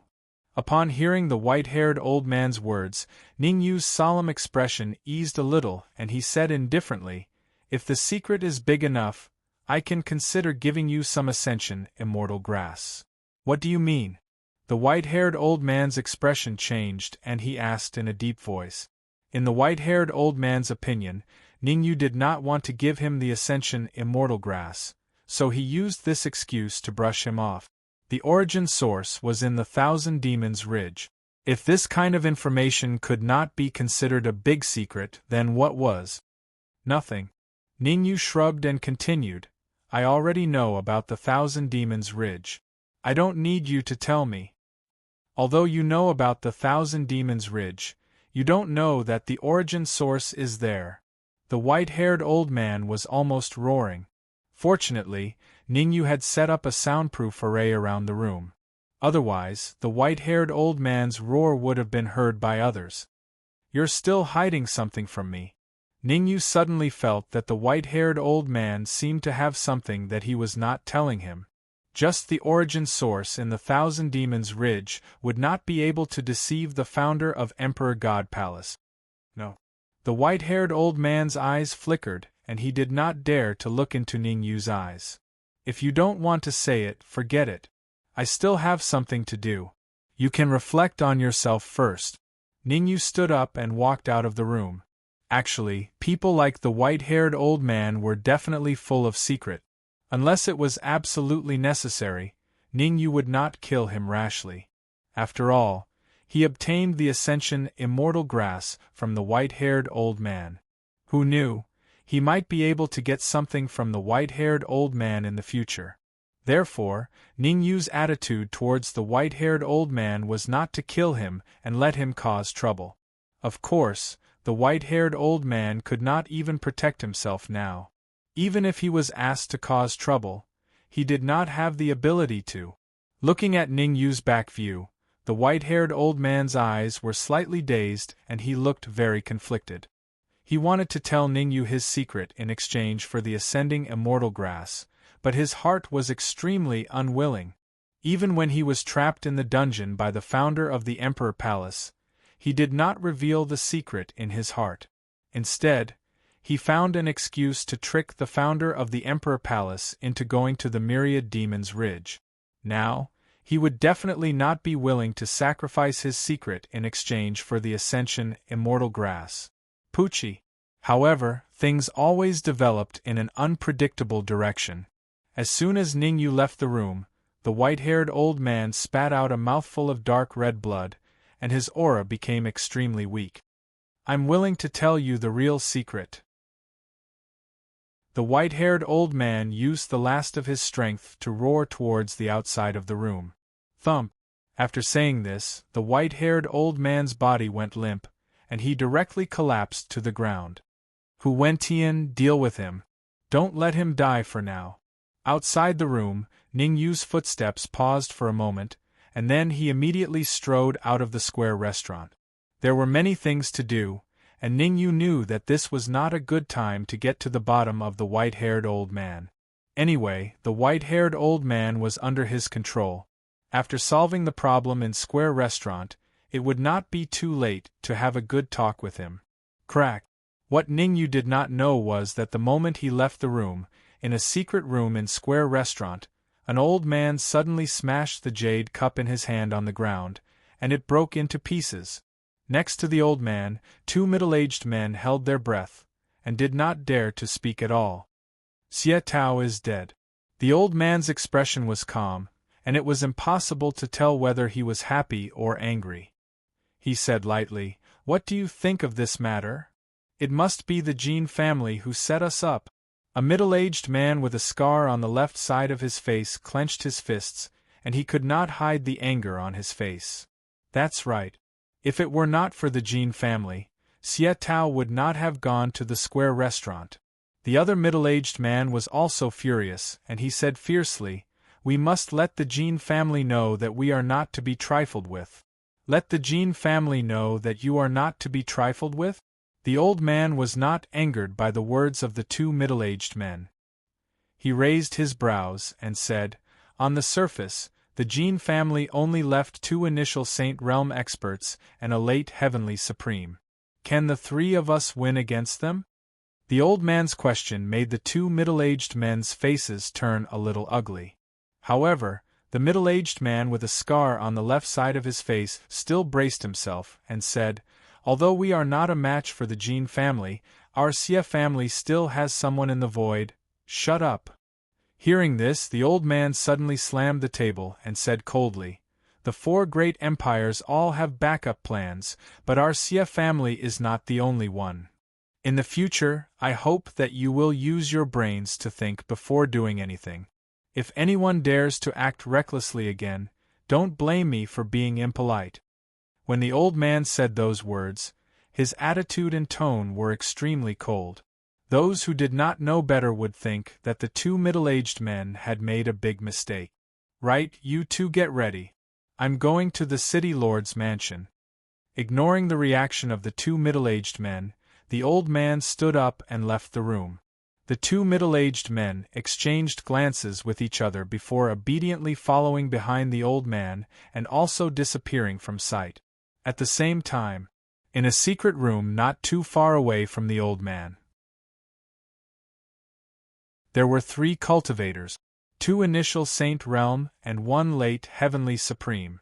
Among the 3 cultivators, the 2 initial Saint Realm cultivators were called Jin Ji and Jin Qing, while the late Heavenly Supreme was called Jin Jun. Xie Tao was killed. Jin Ji was not tall, but he looked very sturdy. Jin Ji narrowed his eyes and said, "I'm worried that the Xie family will contact Ningyu." "Don't worry." Jin Qing waved his hand and said, "The Xie family does not have the guts for now." After a short pause, Jin Qing continued, "Even if the Xie family makes contact with Ningyu and the others, it will only be beneficial for us." Jin Ji raised an eyebrow and asked, "What benefit?" Jin Qing smiled evilly. "We can join forces with the Cloudy Wind Empire and the Purple Sun Empire to get rid of the Heavenly Dragon Empire. I'm more than happy to have one less person to share the immortal crystals with." "What do you think we should do now?" Jin Ji continued to ask. "It's simple." Jin Cheng's lips curled up and he said coldly, "Let's go to the City Lord's mansion and have a good chat with Zhao Guoqing." "Isn't it inappropriate to go to the City Lord's mansion now?" Jin Ji frowned. In Jin Ji's opinion, it was unwise to go to the City Lord's mansion now. The other 3 empires knew that the Elder of Tianji was in the City Lord's mansion. The other 3 empires knew that the Jin family and the Elder of Tianji had a grudge against each other. If they went to the City Lord's mansion now, they might attract the hostility of the other 3 empires. If they did not kick the Xie family out, the Jin family might be kicked out instead. "Listen to me, we must go to the City Lord's mansion now." Chapter 1786. City Lord's Mansion, Main Hall. The main hall wasn't small, but it seemed a little empty at this moment. To be precise, there were only 3 people in the main hall: Tianji Lauren, Yun Mu, and Talisman Marshal Supreme. "Do you think that Ningyu will help me?" Yun Mu paced back and forth in the main hall with a conflicted expression. Plotting against Ningyu, dragging Ningyu into the water, and forcing him to participate in the immortal crystal mine were all Yun Mu's plans. As his cultivation increased, Yun Mu's memories from his past life kept awakening. However, the more memories he awakened, the more conflicted and uneasy he became. After going through all the information about Ningyu in his mind, Yun Mu gritted his teeth and said, "If Ningyu detained Zhao Guoqing, what should we do?" "Don't worry, Ningyu definitely won't detain Zhao Guoqing." Tianji Lauren waved his hand and said, "You don't know, I secretly asked Zhao Guoqing to change the key." "I'm afraid," Yun Mu's voice became softer and softer. In the end, he didn't continue. "Zhao Guoqing gave the key to Ningyu," Tianji Lauren said with certainty. "That's why Ningyu definitely won't detain Zhao Guoqing." "What?" Yun Mu's expression changed and he said hurriedly, "You gave the key to Ningyu, what should we do?" Although Yun Mu appeared to be regretful, he was still furious when he found out that the key was in Ningyu's hands. "You know better than me that the key isn't in our hands. Even if Ningyu obtained the immortal crystals, he would only give us a few pieces at most. He wouldn't give us a large amount of immortal crystals." Yun Mu was on the verge of exploding. The conflicted feeling he had just now disappeared at this moment. Yun Mu even had the urge to run to the square restaurant and snatch the key back. Swoosh! At this moment, a figure flew in from outside the main hall and landed directly in the main hall. Zhao Guoqing. Seeing this figure, Yun Mu's expression turned gloomy and he said coldly, "You still dare to come back? Tell me honestly, why did you give the key to Ningyu?" This, Zhao Guoqing had just returned and wanted to discuss an important matter with Yun Mu and the others. Who would have thought that he would be questioned by Yun Mu? His mouth opened and closed, but Zhao Guoqing didn't know what to say, so he could only turn his gaze to the Elder of Heavenly Secrets. "Yun Mu, becoming enemies with Ningyu is not a wise decision. The Elder of Heavenly Secrets said, Ningyu is an indescribably noble person.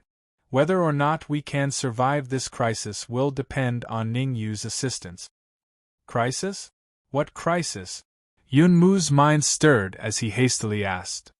Look at me, I forgot the most important thing.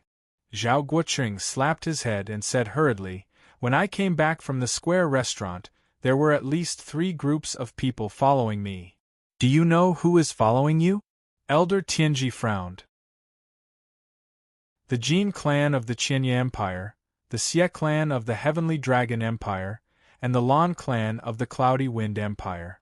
I'm not sure if the Purple Sun Empire has caught up, Zhao Guoqing answered honestly. How did you know about this? Since they chose to follow you secretly, they definitely wouldn't let you discover them.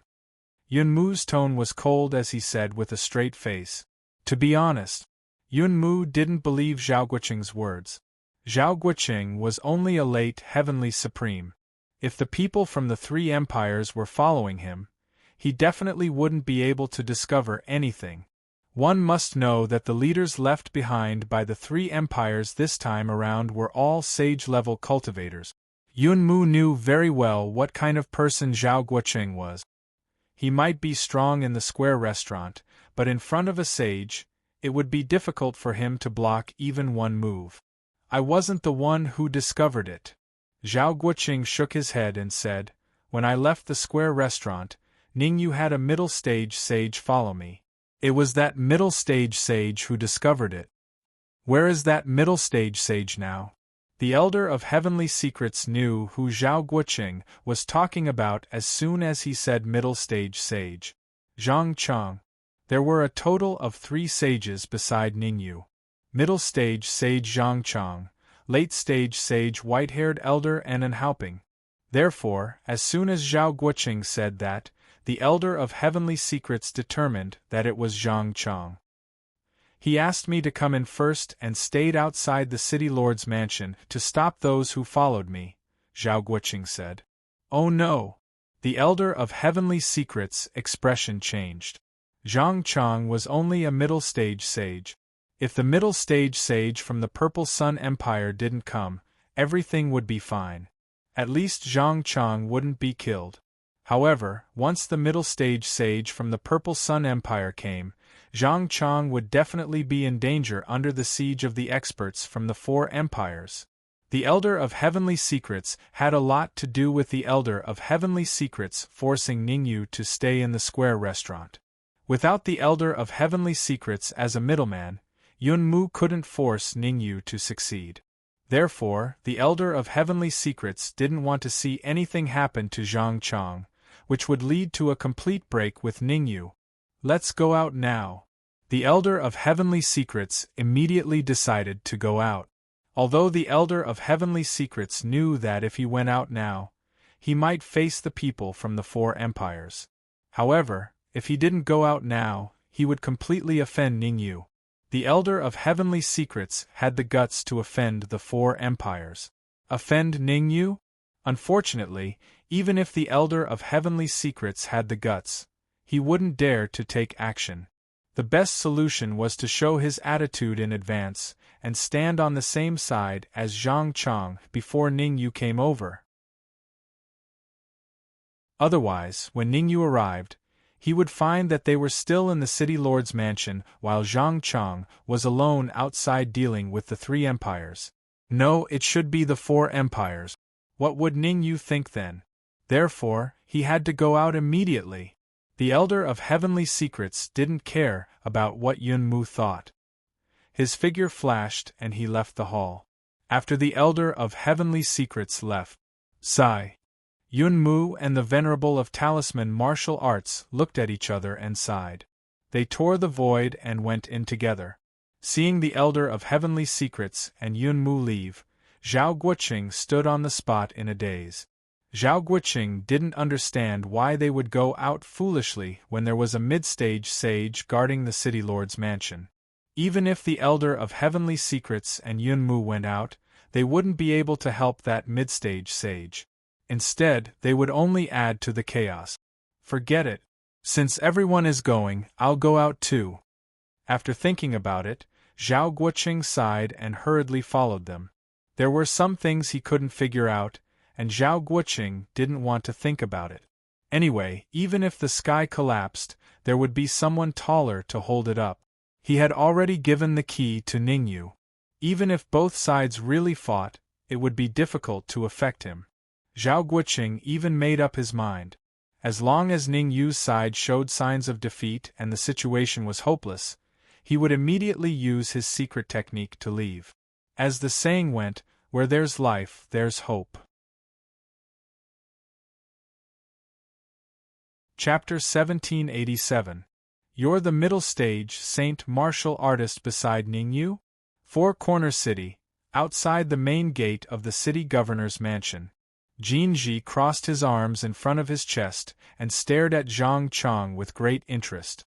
He said, "Let me advise you to leave as soon as possible if you don't want to die. Otherwise, I'll let you know why flowers are red." "Why are you talking nonsense with him?" Jin Qing shrugged and said, "He's just a middle-stage saint martial artist. It's not a big deal to kill him." "Humph! You're quite arrogant." Zhang Chang snorted and said gloomily, "I'd like to see how you two are going to kill me. Oh, you're quite hot-tempered."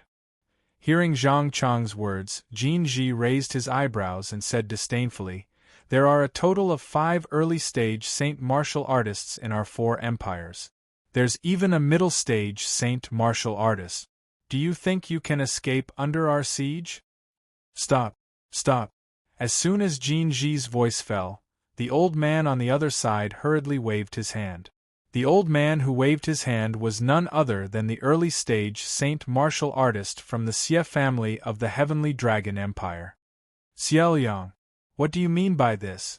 Jin Ji clenched his fists and roared at the old man. "The 4 empires have joined forces. You can't help outsiders." Jin Ji was very angry. At such a critical moment, Xiaoliang dared to make trouble and put him in a difficult position. Jin Ji secretly made up his mind that once the 4 Corner City was closed, the first thing he would do was to kill Xiaoliang.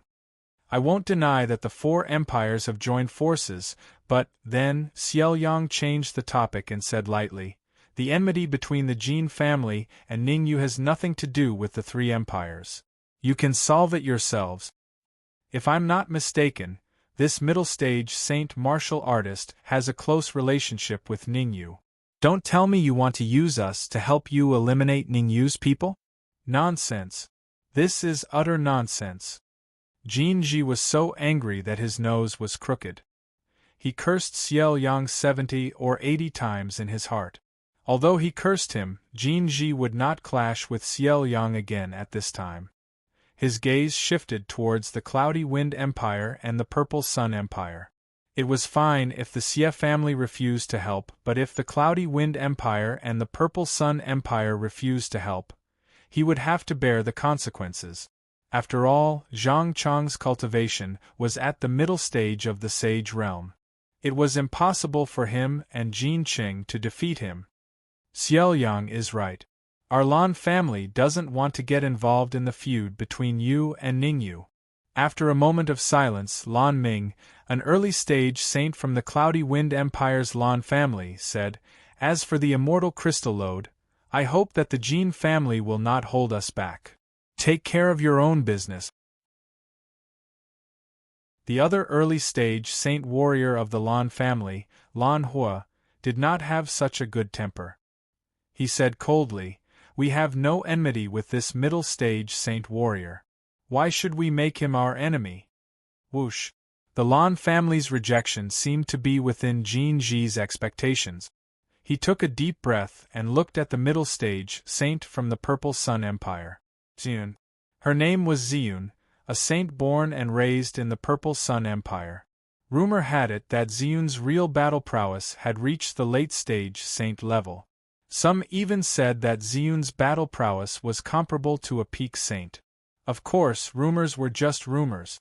Very few people had proven it. However, one thing was enough to prove that Ziyun's battle prowess was powerful. This time, the Jin family of the Qin Empire, the Lan family of the Cloudy Wind Empire, and the Xie family of the Heavenly Dragon Empire had experts hidden in the dark. Only Ziyun had come from the Purple Sun Empire. There were no experts hiding in the void. Therefore, Jin Ji was not particularly worried that the Lan and Xie families had refused to help. As long as Ziyun was willing to help, capturing Zhang Chang would be a piece of cake. Ziyun's attitude was what Jin Ji was most concerned about. Ziyun frowned and pointed at Zhang Chang. Ziyun seemed to feel that it was inappropriate to ask such a question. She paused for a moment before continuing. What kind of feud does the Jin family have with Ningyu? Jin Ji opened his mouth when he heard Ziyun's question. There was a hint of nervousness in his eyes. It seemed that Ziyun did not intend to help. He could not possibly say that the Jin family had formed a feud with Ningyu in order to control the Elder of Heavenly Secrets, could he? Jin Ji patted his head and began to seek help from the experts of the Jin family who were hiding in the void. Standing still, Jin Ji fell into silence. After a while, Jin Ji's gaze became firm again. He said to Ziyun, "The Celestial Spirit Realm Jin family is the royal family of the Qin Empire. There are at least 80 geniuses who have died in the hands of Ningyu. There is an irreconcilable feud between the Jin family and Ningyu. Xiaoyang was the one who ruined Jin Ji's plan." Xiaoyang spat and said coldly, "The royal family of the Qin Empire is not even a top force in the pellet formation continent. How could there be 100 geniuses? Please think carefully before you talk big. Don't make a fool of yourself. You're speaking up for Ningyu. Are you colluding with Ningyu to seize the immortal crystal mine?" Jin Ji finally couldn't take it anymore and cursed. "Not long ago, I personally saw a pinnacle heavenly sovereign of your Xie family going to the four-way restaurant, and he still hasn't come out. I'm afraid that the one colluding with Ningyu isn't my Jin family. It's your Xie clan, right?" "Bullshit!" Xiaoyang roared. "Thief calling thief, it's all your fault. If you didn't tell us false information, how could Xie Tao die?" "What does that have to do with me?" Jin Ji said coldly. "At this time, Xie Tao might still be in the square restaurant. In my opinion, we should, all of you, shut up." Xiaoyang and Jin Ji's quarrel made Ziyun's face pale. Roaring, Ziyun continued, "If anyone doesn't want the immortal crystal vein, then speak up and get lost." Seeing Ziyun's rage, Xiaoyang and Jin Ji shut their mouths at the same time. Standing together with Ziyun, they felt that their level was a little lower. After all, Ziyun's level was the same as those hidden in the void. "All of you aren't speaking?" Ziyun's gaze slowly swept across the faces of Xiaoyang and the rest as she said in a solemn voice, "All of you better behave yourselves. Without my permission, don't blame me for not giving you any face if you continue to argue. I'll kick you out." Xiaoyang and Jin Ji looked at each other and snorted at the same time. Then, they turned their heads away and stopped talking. "Let me ask you." Ziyun turned her head and looked at Zhang Chang. "Zhao Guoqing went to the four-way restaurant not long ago. Then, is the key in Ningyu's hands? Or is it still in the city lord's mansion?" Chapter 1788. Zhao Guoqing did go to the square restaurant. Zhang Chang wasn't particularly disgusted by Ziyun's attitude. He sorted out his thoughts and said, "But I'm not sure if the key to open the bronze door is in Ningyu's hands." "Not sure?" Ziyun knitted her brows and said, "Call Zhao Guoqing out. I have something to ask him." "You can ask me anything. There's no need to call Zhao Guoqing." At this moment, a faint voice came from the city lord's mansion. Creak. Then, an old man slowly walked out from the city lord's mansion. Behind the old man, 2 women and 1 man walked out side by side. Old Man Tianji. The old man was none other than Old Man Tianji. As for the 2 women and a man, they were Yun Mu, the Talisman Supremacy, and Zhao Guoqing. After coming out of the city lord's mansion, Old Man Tianji said, I can clearly tell you that the key isn't in Zhao Guoqing's hands. Ziyun raised her brows and looked at Old Man Tianji. Due to her long seclusion, Ziyun's understanding of Old Man Tianji was limited to some books or from word of mouth. This was the first time Ziyun saw Old Man Tianji. This person isn't simple. Ziyun's first impression of Old Man Tianji was that he wasn't simple. However, Ziyun wasn't a fortune-teller. She sorted out her thoughts and said, "If the key isn't in Zhao Guoqing's hands, could it be in yours?" Old Man Tianji smiled and said, "It doesn't matter who has the key. What's important is the ownership of the immortal crystal vein." "What do you mean?" Ziyun's expression was a little unsightly as she coldly said. The ownership of the immortal crystal vein had already been discussed by the 4 empires. Each empire would get a quarter. Now that Old Man Tianji was involved, was he trying to get a share? Nothing. Old Man Tianji shrugged and said, "I've calculated it. There's at most 1,000 immortal crystals in the vein. If it's divided among the 4 empires, each empire will only get 250. So what?" Ziyun frowned. "Isn't it obvious? 1 less is 1. As he spoke, Old Man Tianji's gaze fell on Jinji. "Old fart, are you trying to sow discord between us?" Seeing that Elder Tianji intended to kick him out, Jinji immediately flew into a rage and said, "I think you're tired of living." The next moment, Jinji released the aura of an early-stage sage and pressed down on Old Man Tianji. However, before Jinji's aura could reach the Elder of Heavenly Secrets, a cold snort resounded. There was no doubt that it was Zhang Chang who snorted. Zhang Chang took a step forward, standing firmly in front of Tianji Laoren. An aura that was even more terrifying than Jinji's was emitted from Zhang Chang's body and collided with Jinji's aura. Chi-chi. The 2 auras collided, erupting out sizzling sounds. Jinji was only at the early stage of the Sage Realm, while Zhang Chang was at the middle stage of the Sage Realm. They were competing in momentum, and the result was self-evident. Zhang Chang had the upper hand, courting death. Seeing that Jinji was on the verge of collapsing, Jin Qing could not stop himself from swearing. His aura abruptly burst out. Chi-chi-chi-chi. Jinji and Jin Cheng's aura joined together to resist Zhang Chang's aura. Although he was still no match for Zhang Chang, he was in a much better situation compared to his previous decline. Sigh, some people really can't do anything right.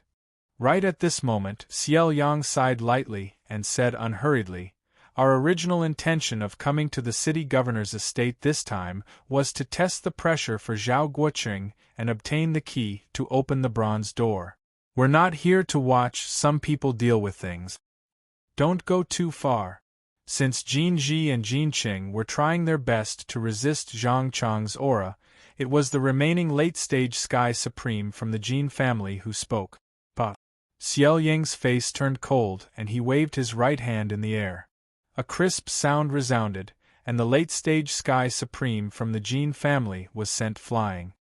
"Elder Tianji, is it really okay for you to do this? Aren't you afraid that they will do something desperate?" Yun Mu furrowed his brows and lowered his voice. "If Ziyun stands on the Jin family side, we won't be able to bear the consequences today." In fact, it was no wonder that Yun Mu was nervous. At this point, Yun Mu had already seen some clues.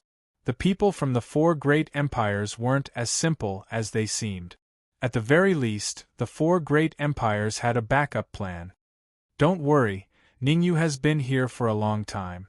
Elder Tianji waved his hand, indicating that Yun Mu didn't need to worry. "He's here?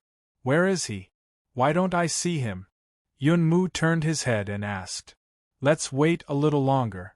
It's not the time to come out yet." Elder Tianji smiled. "All right, let's wait a little longer." Since Elder Tianji didn't want to say anything, Yun Mu could only give up. At the same time, in the sky not far from the city lord's mansion, 2 cultivators were hidden inside. One of them was Ningyu and the other was an Haoping. "Do you know the cultivation of the other 3 cultivators?" Ning Yu's expression was solemn as he said in a low voice, "What are your chances of winning if you fight the three of them? Their cultivation is the same as mine, late-stage Saint Realm. And Haoping didn't dare to be negligent. Although I can't kill them one-on-one, I can suppress them completely." "I see." Ning Yu frowned as if he was thinking about what to do next. "Actually, the three of them aren't the strongest. The strongest is that woman."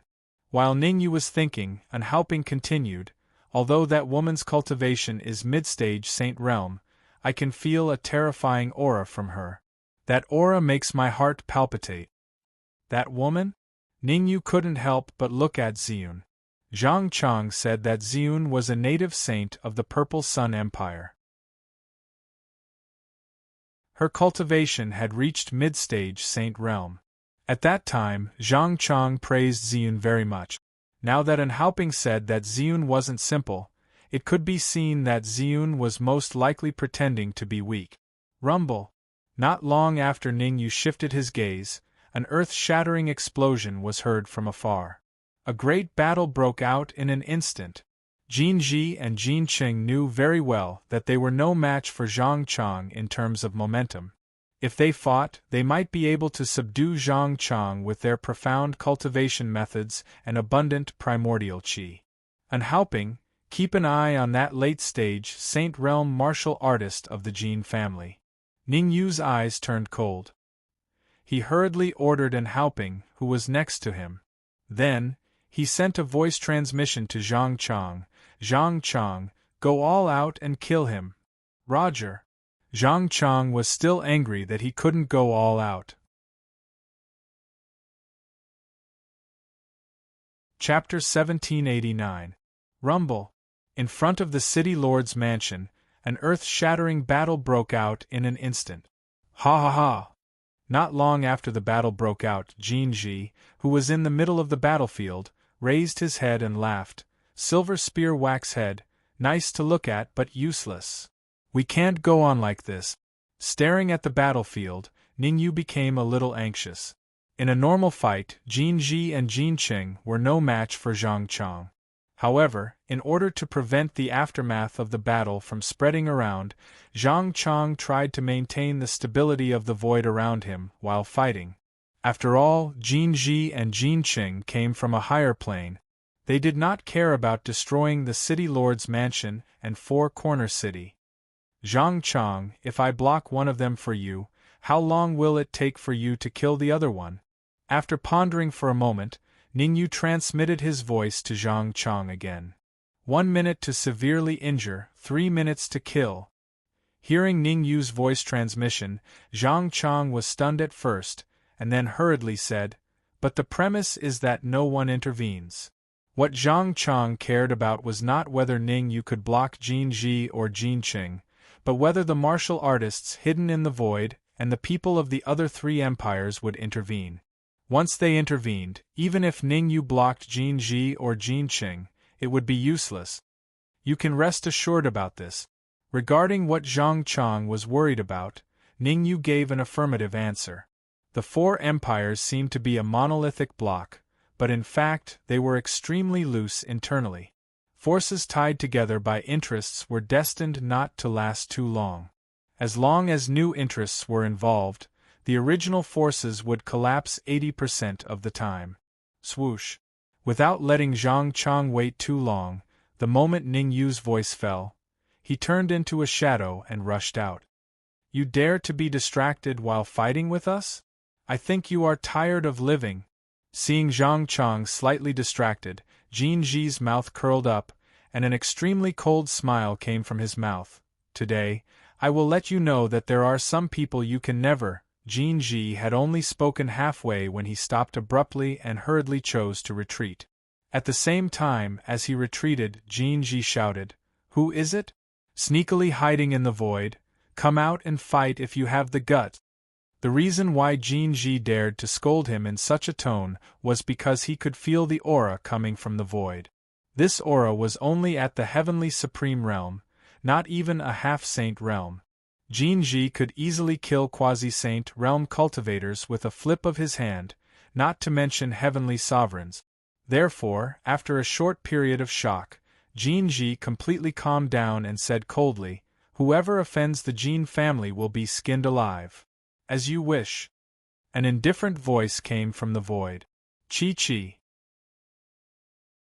Along with the faint words, there was a sizzling sound of flesh rubbing against the void. "Ning Yu." When Jin Zhishang saw the cultivator that suddenly appeared, he did not have much of a reaction. However, the expressions of Yun Mu and the heavenly secret elder in the distance changed drastically. From their point of view, no matter how strong Ning Yu was, he could not be a match for an early-stage Saint Realm cultivator. It was not a wise move for Ning Yu to choose to come out of the void and fight Jin Ji, who was an early-stage Saint Realm cultivator. I can wear out iron shoes in fruitless searching, only to find it effortlessly. Jin Ji was overjoyed and even jumped up. Capture Ning Yu. Jin Ji immediately changed his strategy.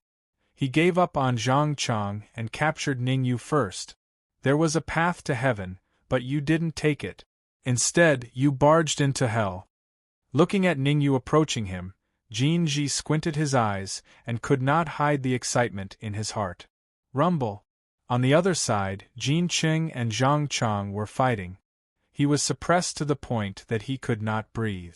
Even so, Jin Qing looked very excited on the surface. As long as he could capture Ning Yu, it was not a big deal for him to be suppressed. "Ning Yu, run!" The Tianji Laoren and Yun Mu yelled. The Tianji Laoren even wanted to make a move himself. If it wasn't for the talisman Venerable holding onto the Tianji Laoren and Yun Mu, they would have already charged out.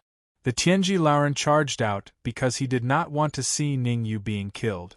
He wanted to help Ning Yu and build a good relationship with Ning Yu.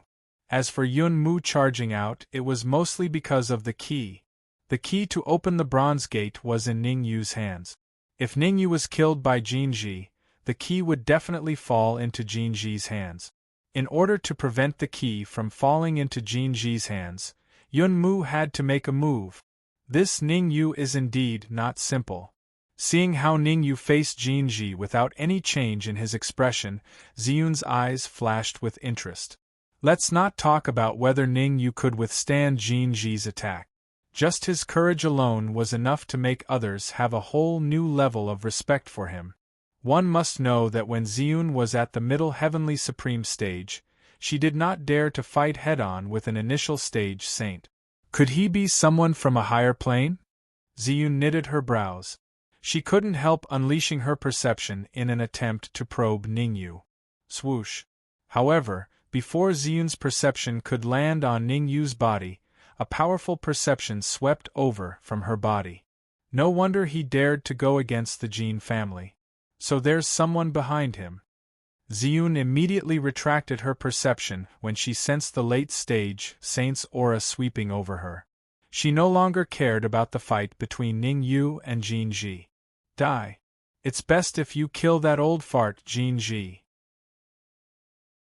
In the Heavenly Dragon Empire, Xiao Yang clenched his fists and secretly cheered for Ning Yu. As for the Lan family of the Cloudy Wind Empire, they were also leaning towards Ning Yu's side. If it was not for their feelings, the other three empires would most likely hit him when he was down. Heaven-shattering. When he was a dozen steps away from Jin Ji, Ning Yu immediately took out the Black Dragon sword with a thought. Ning Yu channeled the vitality in his body into the Black Dragon sword and recited a mantra before he suddenly swung his sword. Whoosh! As Ning Yu uttered the words heaven-shattering, a terrifying sword radiance separated from the Black Dragon sword and slashed towards Jin Ji. What? Jin Ji had thought that Ning Yu could not withstand a single blow, but his expression changed when he saw the sword radiance that Ning Yu had unleashed. Although Jin Ji's expression changed, he was indeed an initial stage saint from a higher plane. He immediately reacted by mobilizing the vitality in his sea of consciousness to form a Yuan Qi sword radiance, which collided with Ning Yu's sword radiance. The two terrifying sword radiances collided. Boom! An earth-shattering explosion resounded in the area. Following that, the two figures retreated rapidly.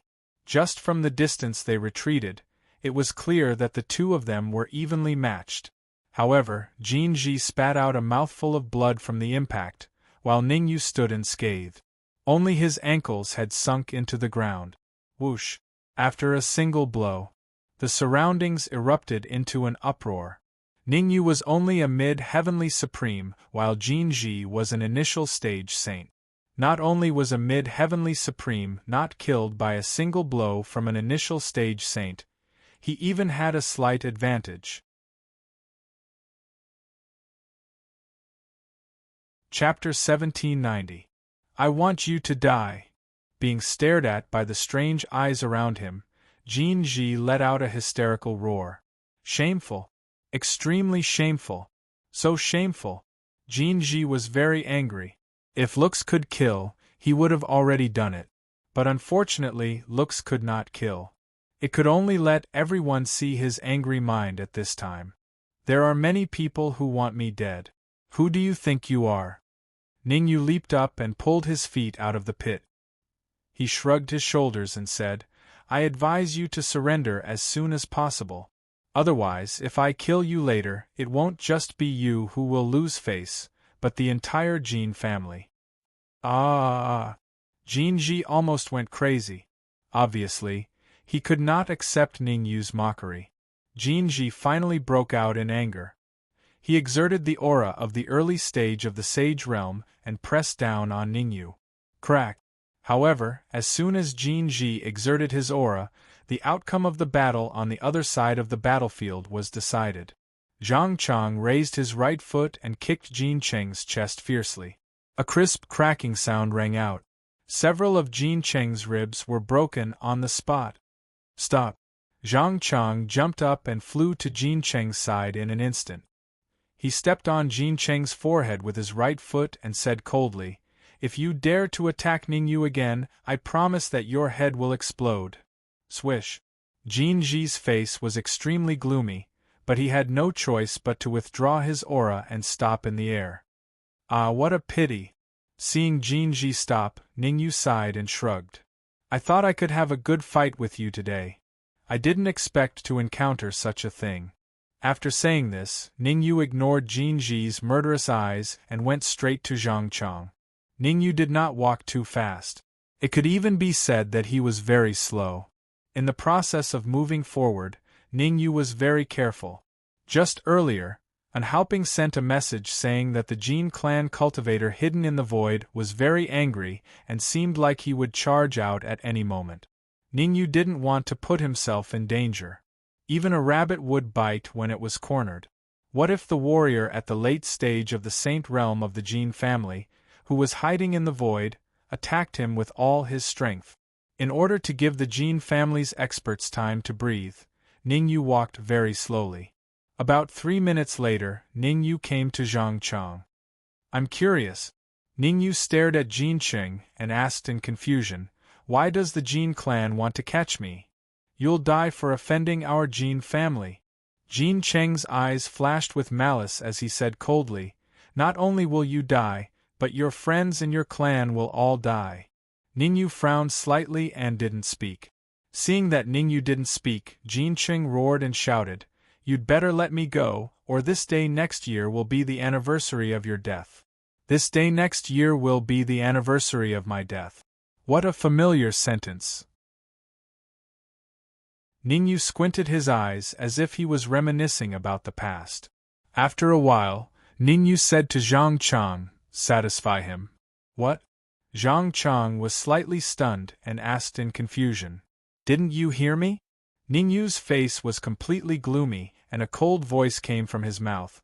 I'll let you satisfy him and let this day next year be the anniversary of his death. Boom. When these words fell into Zhang Chang's mind, he was stunned and his head was about to explode. Kill Jin Cheng? It should be known that there was a warrior at the late stage of the Saint Realm in the void. Wasn't Ningyu afraid that Jin Cheng would risk his life to kill him at this time? Zhang Chang was not the only one who thought so. The other warriors around, and even the warriors at the late stage of the Saint Realm in the void, thought the same as Zhang Chang. Forget it, it seems that you can't satisfy him. Just when everyone thought that Ningyu was joking, Ningyu waved his hand and said, "Since you can't satisfy him, let me do it." Hearing the first half of Ningyu's words, Zhang Chang, Elder Tianji, and the others showed a look of relief. However, when they heard the second half of Ningyu's words, their pupils instantly shrank, and they looked at Ningyu in horror. Swoosh! Ningyu held the black dragon sword in his hand and suddenly slashed out. The black dragon sword was very fast. The sword slashed through the void and split it in half. As for Jin Qing, he was lying flat on the ground with his eyes wide open. Swoosh! After the first slash, Ningyu did not hold back and immediately slashed out a second time. The target of Ningyu's second slash was Jinji. Looking at the sword radiance flying toward him, Jinji raised his right hand and uttered the word, "You. Don't thank me." Ningyu withdrew the black dragon sword and stood side by side with Zhang Chang. He said indifferently, "This day next year will be the anniversary of your death." Silence. There was a dead silence.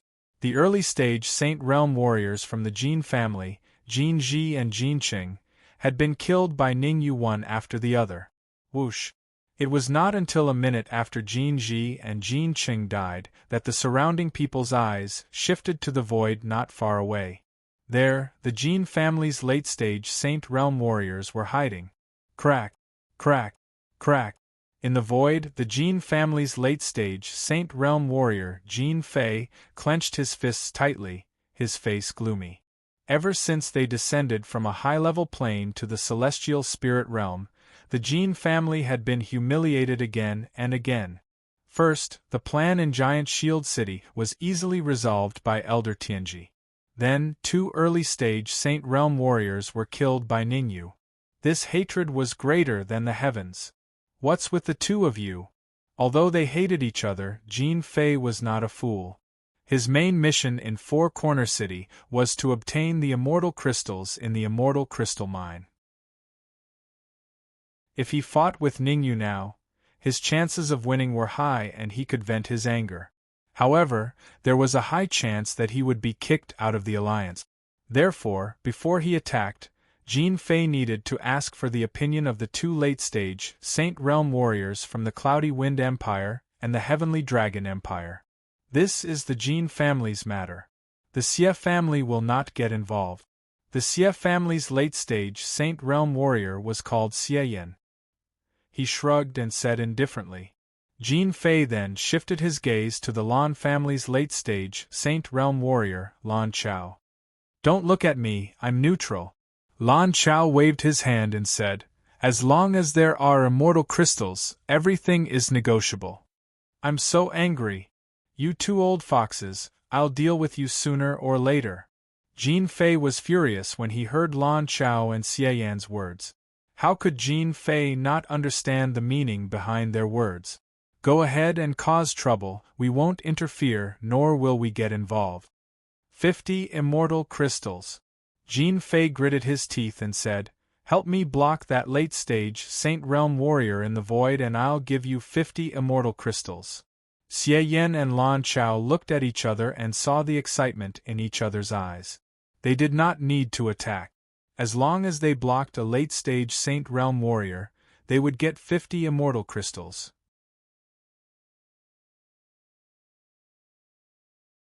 Chapter 1791. People's desires were always infinite. At first, Xie Yan and Lan Chao were very satisfied that each of them could get 25 immortal crystals, but soon their expressions returned to normal. Among them, Xie Yan stretched out a finger and said indifferently, 100. You. Seeing that Xie Yan and Lan Chao were so greedy, Jing Fei wanted to refuse directly. However, Jing Fei had no other choice in the current situation. "Fine, 100 it is. I hope you keep your promise." After glaring at Xie Yan and Lan Chao, Jing Fei tore the void and rushed out. Jing Fei's target was not Ningyu, but Zhang Chang. Although Ningyu had killed Jin Ji and Jin Qing, in Jing Fei's view, Ningyu was still not a threat. As long as he could get rid of Zhang Chang, Ningyu would be like a lamb waiting to be slaughtered, a fish on the chopping board. Hua! The moment Jing Fei rushed out, unhelping quickly rushed out to stop him. Whoosh, whoosh. Unfortunately, Xie Yan and Lan Chao stood on both sides of unhelping, firmly blocking his path. Get out of my way! Seeing the two late-stage Sage Realm martial artists blocking in front of him, unhelping suddenly stopped and said coldly, "This matter has nothing to do with you. I hope you won't get involved." "I'm sorry. I took your money to get rid of this disaster." Xie Yan and Lan Chao shrugged at the same time, expressing their helplessness. Xie Yan even rolled his eyes and suggested, "Why don't you give us 100 immortal crystals, and we can leave immediately?" Kill. Even though it was 1 against 2, unhelping still rushed forward resolutely. In fact, unhelping was very helpless. Ningyu had ordered him to stop Jing Fei. Now that Jing Fei had rushed out to fight with Zhang Chong, he was safe and sound. Once Ningyu became ruthless, he was likely to be finished. Even if it was for Ningyu to see, he had to fight with all his might. Rumble. The fight between the three late-stage Sage Realm martial artists was so spectacular that it even overshadowed the other battlefield. However, the fight between the three of them did not attract too much attention. Old Man Tianji, Xiun, Xiaoyang and the rest placed their attention on another battlefield. Pucci. Even though Zhang Chong tried his best, he still couldn't block Jing Fei's attack. 3 moves. In just 3 moves, Jing Fei had beaten Zhang Chong until he vomited blood and flew backward. You killed a member of the Jin family. Today you will be buried with them. After defeating Zhang Chong, Jing Fei moved his feet and walked towards Ningyu step by step. Jing Fei's speed was very slow. As he walked, he increased his aura. He wanted to use his aura to force Ningyu to kneel down. Ka.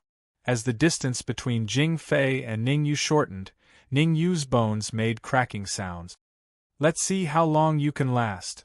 Jing Fei continued to increase the pressure. At the same time, he said coldly, anyone who offends the Jin family will not have a good ending. Really? Ningyu stood where he was. No matter how his bones made cracking sounds, his expression did not change. Ningyu even took out a key from his robe and waved it at the tip of his finger. He said softly, I originally wanted to use this key to open the bronze door.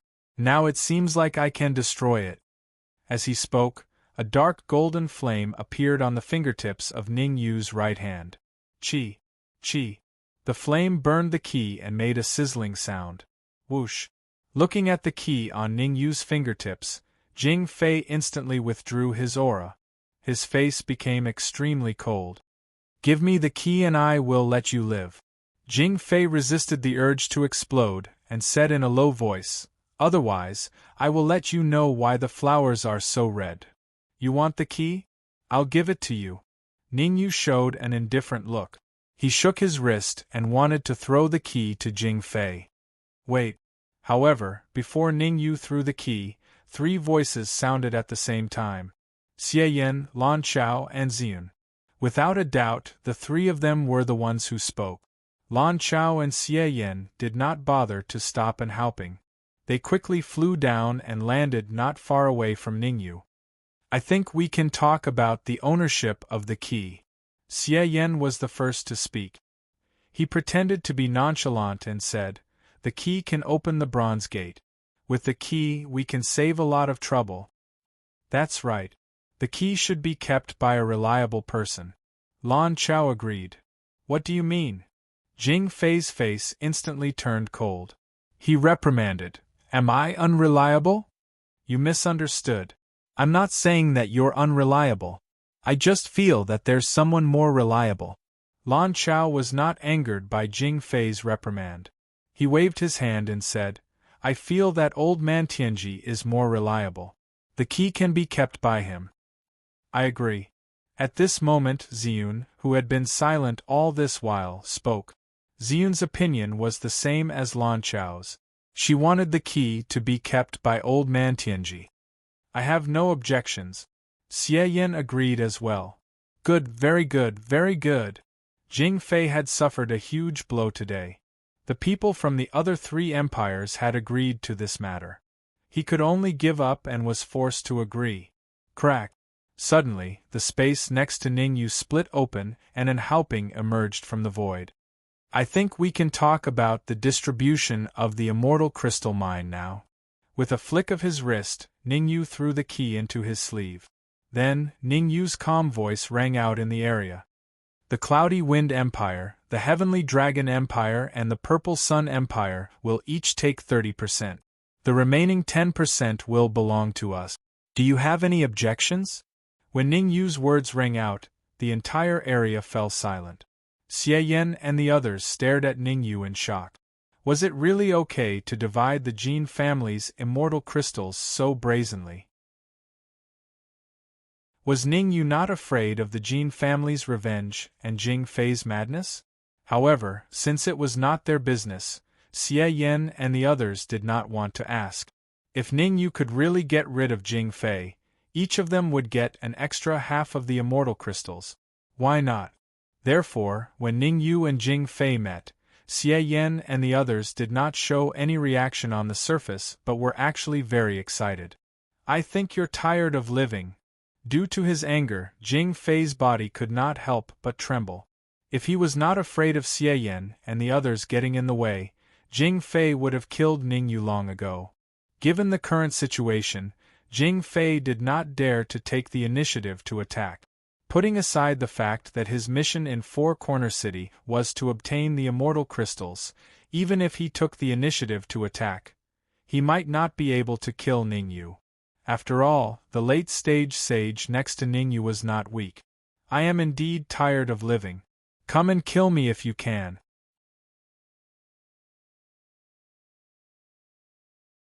Chapter 1792. You! Jin Fei was so angry that his lungs were about to explode after being rebuked by Ningyu. Jin Fei really wanted to kill Ningyu, but he knew very well that this was not the time to do so. Once he made a move, there would definitely be someone who would stand up for Ningyu. And Haoping would definitely stand on Ningyu's side. As for Xie Yan, Lan Chao and Ziyun, they would most likely stand on Ningyu's side as well. If they really made a move, the Jin family would not be able to get a single piece of the immortal crystals in the immortal crystal vein. Therefore, for the sake of the immortal crystals, Jin Fei could only resist the urge to kill Ningyu and said in a deep voice, I have a suggestion for the distribution of the immortal crystals in the immortal crystal vein. The original distribution will remain the same. Each family will get a quarter of the immortal crystals. As for Ningyu, I will give him 0.5% of the immortal crystals. Xie Yan and the rest's faces instantly turned ugly when they heard Jin Fei's distribution. According to Ningyu's distribution, each family would get 30% of the immortal crystals. However, according to Jin Fei's distribution, each family would only get 2.5% of the immortal crystals, which was 0.5% less. There were a total of 1,000 immortal crystals in the immortal crystal vein. 0.5% would be 50 immortal crystals. The two distribution methods were a difference of 50 immortal crystals. How could Xie Yan and Lan Chao agree to it? Quickly settle the matter between you all. See you at the back of the mountain in half an hour. Ziyun left those words without any expression on her face. Shortly after, she leapt and flew towards the back mountain of Four Corner City. Xie Yan and Lan Chao looked at each other in a daze as they watched Ziyun leave. In the next moment, Xie Yan led the remaining 3 cultivators from the Heavenly Dragon Empire and disappeared in the blink of an eye. As for Lan Chao, he also tore the void apart with Lan Ming and Lan Hor from the Cloudy Wind Empire. You've gone too far. After Ziyun and the rest disappeared, Jin Fei's face turned completely gloomy. Ziyun and the rest had made their intentions very clear. Let him duel with Ningyu. Whoever wins will get the reward according to the distribution method. Although Jin Fei was extremely unwilling, this was the best solution at the moment. This Saint middle stage martial artist has basically lost his fighting strength. Jin Fei's gaze shifted. He first looked at Zhang Chang, then at Elder Tianji and Yunmu. Zhang Chong was nothing to worry about, and neither was the Elder of Heavenly Secrets. As for Yunmu, Jin Fei was a little worried. Ever since the Giant Shield City incident, all the Jin family experts who had descended from the higher planes knew that Yunmu was the reincarnation of an old monster. Therefore, Jing Fei was very afraid of Yunmu. Ningyu, give me the key, and I can let bygones be bygones. Jing Fei withdrew his gaze and stared at Ningyu, saying, I can even be your guide and guide you to a higher plane. Noisy. Ningyu was too lazy to talk nonsense with Jing Fei. He waved his hand and said coldly, Unhaoping, go kill him. Yes. Unhaoping never dared to neglect Ningyu's instructions. Xiao. Unhaoping's figure flashed and turned into a shadow. In the blink of an eye, he appeared next to Jing Fei. His fist, which contained terrifying primordial qi, fiercely punched toward Jing Fei's head. As a peerless expert of the infamily, Unhaoping had killed a saint late-stage martial artist before. Even Jing Fei, who was also a saint late-stage martial artist, did not dare to say that he could withstand this punch with 100% certainty. When a tiger doesn't show its power, you really think that I'm a sick cat. Jing Fei was extremely angry. He gathered all the primordial qi in his sea of consciousness to his wrist and punched backward.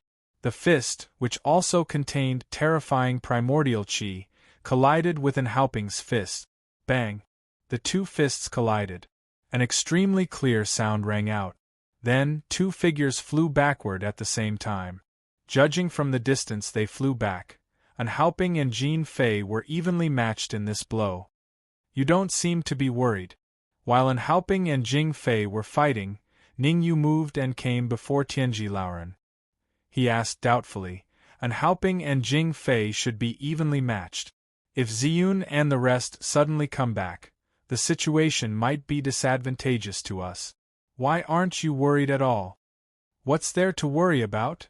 Tianji Laoren smiled and said, Although Unhaoping and Jing Fei are evenly matched, there's still a saint late-stage white-haired elder. Once that white-haired elder comes out, won't Jing Fei lose in a matter of minutes? The reason why Tianji Laoren was not worried was because of the white-haired elder. Little did he know that the white-haired elder was currently in a weakened state. Without the help of the immortal ascension grass, he might not be able to recover in his lifetime. There's a small change in the situation. Ningyu felt that he had to explain it to Tianji Laoren. Otherwise, it wouldn't be good for Tianji Laoren to think that the situation was still under his control. The reason why Ningyu dared to go against Jing Fei was because he knew that the four great empires were not united. As long as he was willing to sacrifice his own interests, the other three great empires would definitely not stand on Jing Fei's side. However, nothing was absolute. As long as the Jin family had one more saint late-stage warrior, the other three great empires would probably have to compromise. What change? Tianji Laoren was slightly startled and asked in confusion. Due to some reason, the white-haired elder may not be able to fight in a short time. Ningyu said, So I want Unhaoping to stay here and stall Jing Fei. We'll go to the back mountain and enter the fairy crystal lode. Wow! Ningyu's words set off a storm in the hearts of Tianji Laoren and Yunmu. To be honest, the reason why they dared to gamble was that there were two saint late-stage warriors on Ningyu's side. Now that Ningyu said that one of the saint late-stage warriors could not fight, how could they not be shocked? To put it simply, if the white-haired elder could not fight and Unhaoping was stalled here, even if they went to the fairy crystal lode, they would not be able to get many fairy crystals. It was even very likely that they would be eliminated by Xie Yan. Yunmu looked at Tianji Laoren, wanting to confirm if what Ningyu said was true. Tianji Laoren flicked his wrists and kept making gestures. After a while, Tianji Laoren took a deep breath and his face turned livid. What should we do? Tianji Laoren's reaction made Yunmu understand everything. Without the support of a saint late-stage warrior, how could they talk about fairy crystals? What are you afraid of?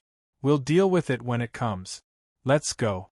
Ningyu waved his hand and looked indifferent. He moved his feet and walked directly to the back mountain of the square city. Stop. Seeing Ningyu leaving, Jin Fei was furious and wanted to rush over. However, an helping stuck to Jin Fei like a dog skin plaster, making Jin Fei unable to get away. Let's go too. Tianji Lauren's face was gloomy. He made another divination and then gritted his teeth and decided to follow. Although there were many variables in what would happen next from the divination, Tianji Lauren chose to believe in Ning Yu's luck.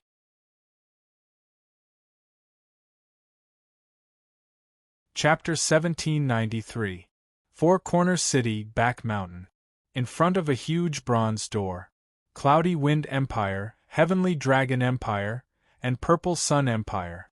The people from the three empires stood on both sides of the bronze door. In the middle were Ning Yu, Elder Tianji, and the others.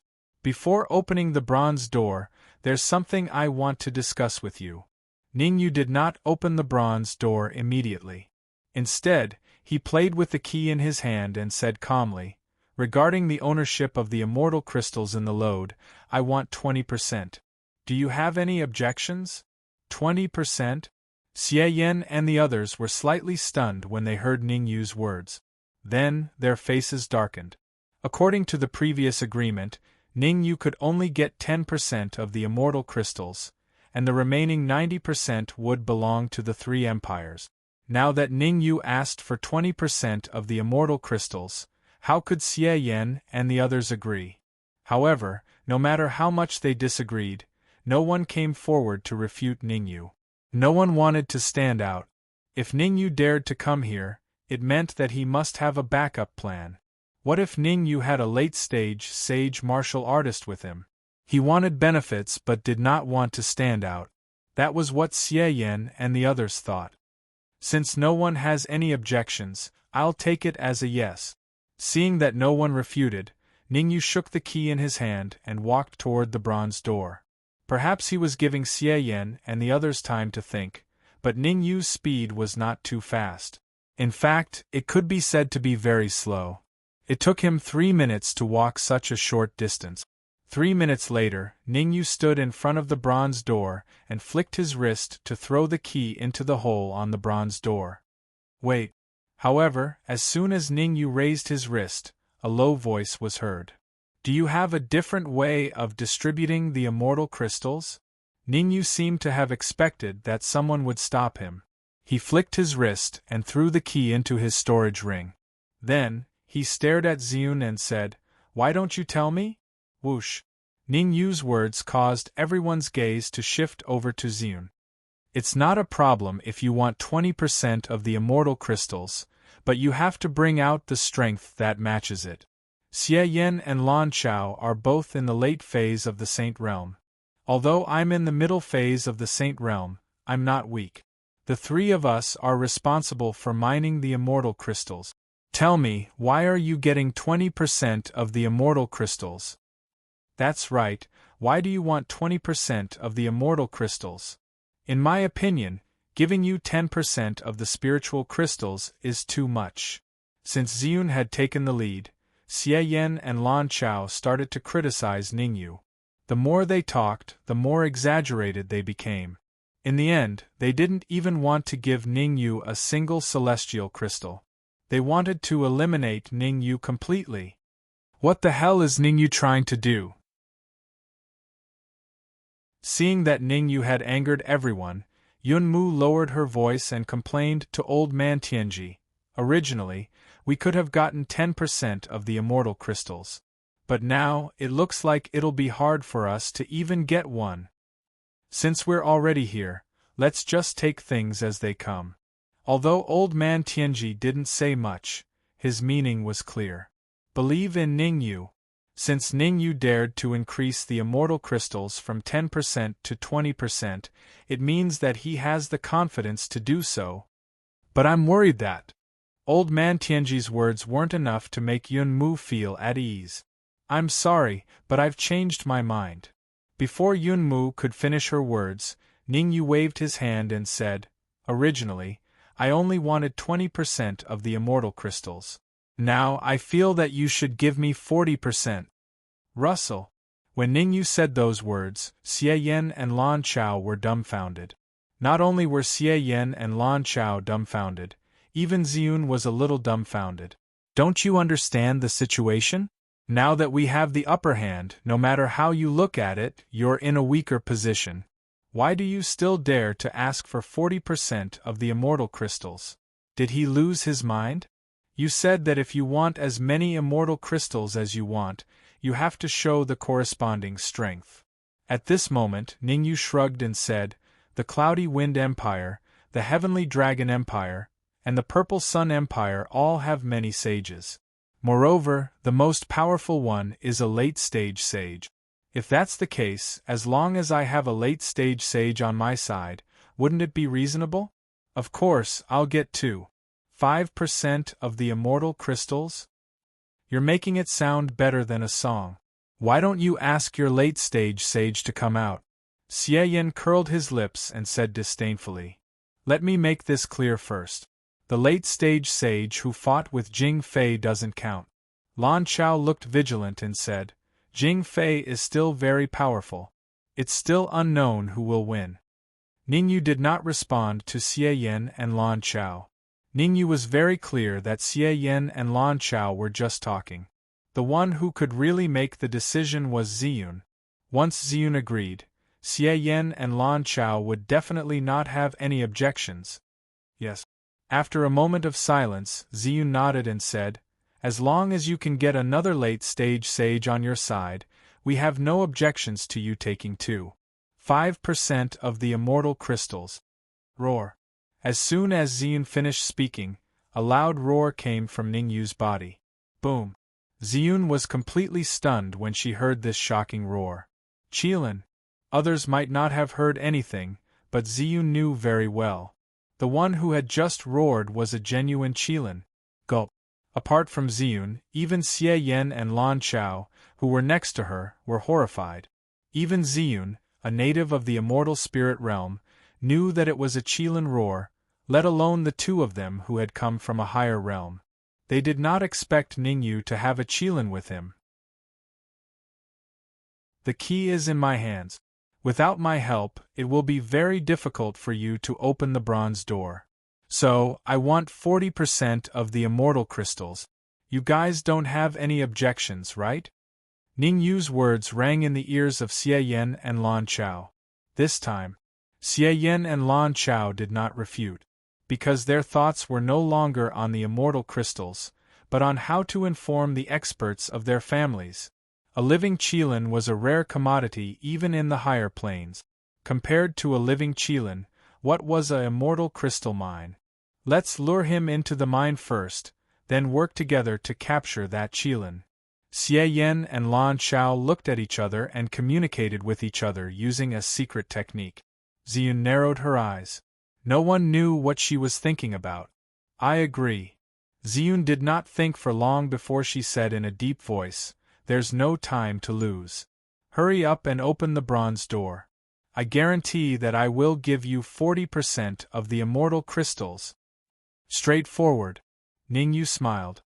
He flicked his wrist and threw the key into the hole on the bronze door. Click. The key made a crisp sound when it was turned. Creak.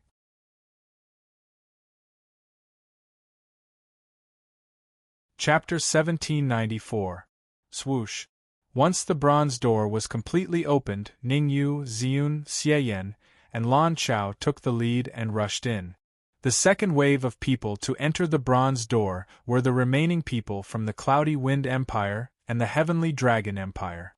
Yunmu, Elder Tianji, and the rest were the last to enter the bronze door. Although they were the last to enter the bronze door, Yunmu and the rest were not dejected.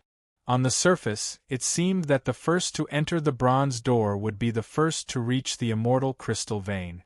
However, Elder Tianji and Yunmu knew very well. The immortal crystal vein must be very dangerous. An immortal crystal vein located in a low-level plane, there might be a super expert or a super demonic beast guarding it. Therefore, it was not a bad choice to be the last to enter. Speed up. Lan Chao could not take it anymore after the slow start and shouted, "Let's reach the immortal crystal vein as soon as possible and mine all the immortal crystals in a day. You guys go first. This is my speed anyway." Ningyu did not intend to speed up and continued to advance slowly.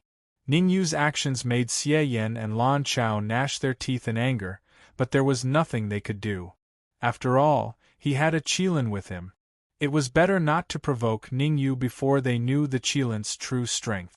If the Qilin was a late-stage sage, they would be dead meat. After all, a late-stage sage Qilin's overall strength was enough to kill a cultivator of the same cultivation level. It's fine if it's slower. Lan Chao took a deep breath and resisted the urge to explode. We're not far from the immortal crystal vein anyway. We should be able to reach it in 10 minutes at this speed.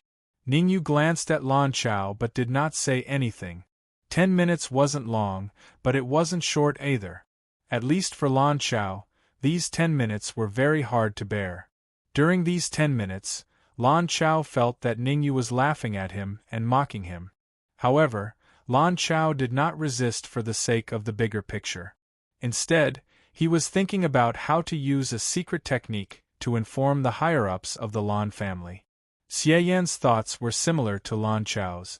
Initially, when he discovered that Ningyu had a Qilin on him, his first thought was to inform the powerhouses of the Xie family.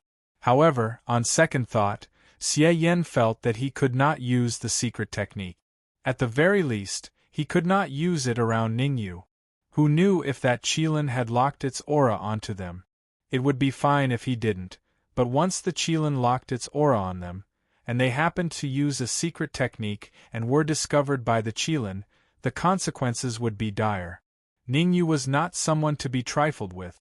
He could give up a warrior at the late stage of the Saint Realm to stall Jin Fei. Maybe he could also give up Kylin to stall them. Drip. Time continued to pass. 10 minutes had finally passed. According to our investigation, the cave ahead is the entrance to the immortal crystal vein. Xie Yan pointed to the cave not far away and said, "Ningyu, you can bring the Qilin out now. Xiun, Lan Chao, and the Qilin, the 4 of us will do our best to mine the vein. Let's try to excavate the entire immortal crystal mine within a day." "You want the Qilin to participate in the mining of the immortal crystal vein?" Ningyu looked at Xie Yan as if he was looking at an idiot and said lightly, "Do you want me to ask him to come out and have a good talk with you?" Roar. The moment Ningyu's voice fell, the Qilin let out another earth-shattering roar. Hearing the Qilin's roar, Xie Yan's face turned pale and he was stunned on the spot. The Qilin's wrath. As a warrior at the late stage of the Saint Realm, Xie Yan really felt the Qilin's anger this time. If Xie Yan didn't know the Qilin's cultivation before, he now knew the Qilin's real cultivation. The late stage of the Saint Realm. From the Qilin's terrifying aura, Xie Yan could roughly judge the Qilin's cultivation. It was indeed at the late stage of the Saint Realm. "I'll let you show off for a while." Xie Yan glared at Ningyu fiercely. Then he jumped and was the first to rush to the cave where the immortal crystal vein was located. Swoosh. Seeing Xie Yan rush out, Lan Chao did not stay idle. His figure flashed, following closely behind Xie Yan as he dashed out. "You knew about it?" Xiun stood where she was and did not show any intention of rushing out. She turned around and looked at Ningyu. She frowned and said, "Aren't you afraid of offending the Xie family and the Lan family by doing this? You should know that there are peak sages among the warriors from their 2 clans who descended from the high-level plains this time." Before Ningyu could reply, the expressions of Xiao Yang, Lan Ming, and the others changed slightly, and they revealed serious expressions. At this time, no matter how stupid Xiao Yang and Lan Ming were, they knew that they had been tricked by Ningyu. However, they still did not know how Ningyu had schemed against their 2 families. How about working together? Ningyu casually glanced at Xiao Yang and Lan Ming and said indifferently, "Let's split it 50-50. You're really wishful thinking." Xiun still frowned and did not agree to Ningyu's suggestion immediately. However, it could be seen that Ziyun was already tempted. 50% of the immortal crystals had a special meaning to her. Boom! At this moment, an earth-shattering rumble suddenly erupted from the cave not far away. What the hell is that? What the hell is that? Xie Yan and Lan Chao's terrified screams accompanied the earth-shattering rumble. Seems like I was right. It really is Dan Qi. Looking at the figure fighting with Xie Yan and Lan Chao, Ningyu revealed a relieved expression. Although Ningyu looked calm on the surface, he was actually quite nervous. If not for little Qilin telling him that there was a super strong Dan Qi at the cave entrance, he definitely would not have been able to tell. The Dan Qi in front of him had reached the terrifying late-stage Saint Realm and was only a step away from the peak Saint Realm. Ningyu could basically conclude that Xie Yan and Lan Chao together were definitely not a match for this Dan Qi. Seems like the celestial spirit state is not simple. It was not that Ningyu had not met Dan Qi before and had even fought with him. He knew that there was an army of Dan Qi in the celestial spirit state. However, Ningyu was very clear that Dan Qi, who was born and raised in the celestial spirit state, definitely could not reach the late-stage Saint Realm. Therefore, there was a high possibility that this late-stage Dan Qi came from a higher plane. Recently, the celestial spirit state had undergone earth-shattering changes.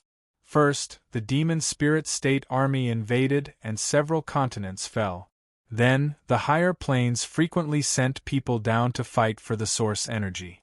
Now that he saw a late-stage sage Dan Qi, how could Ningyu not be surprised?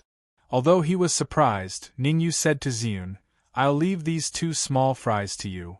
What are you doing?"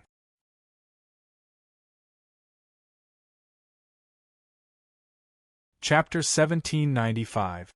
How is that possible?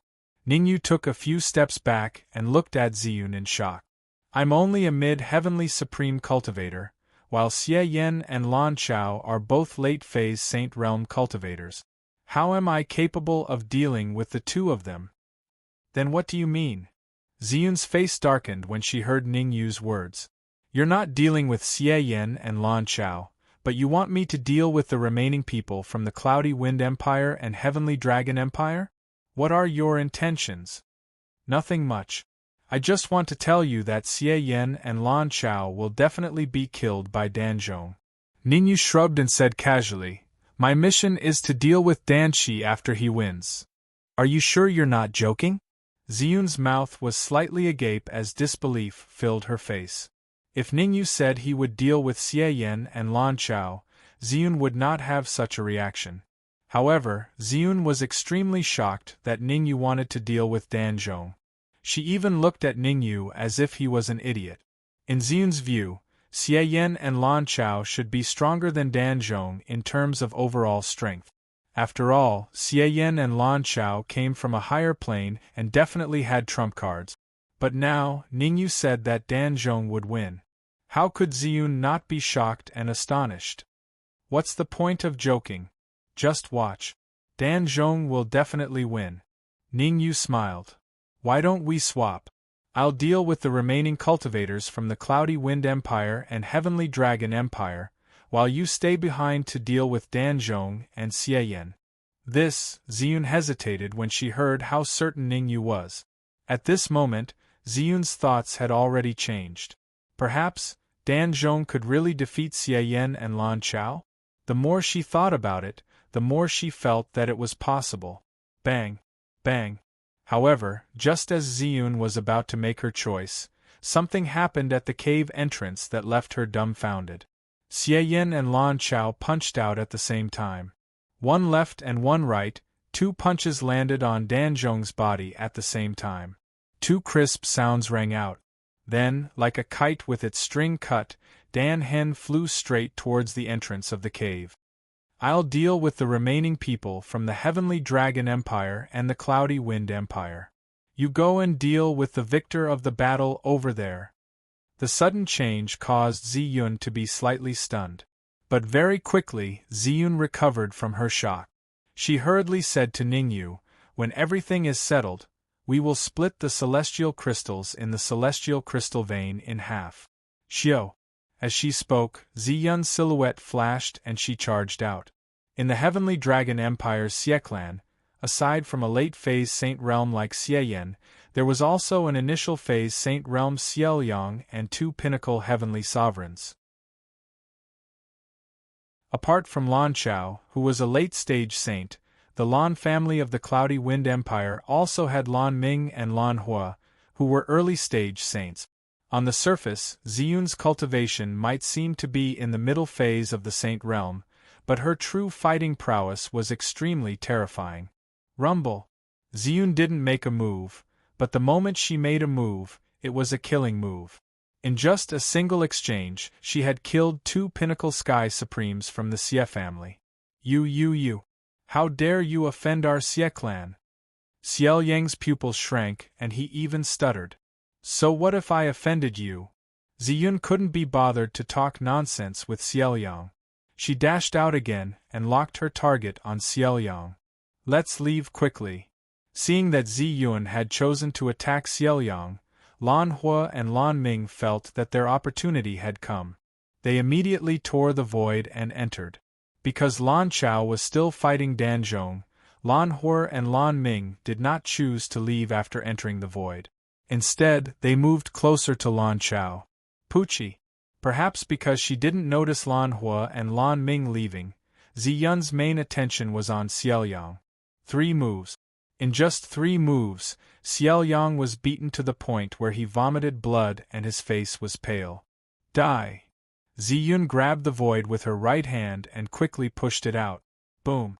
A terrifying Yuan Qi shock wave almost reached Xiaoyang's neck in the blink of an eye.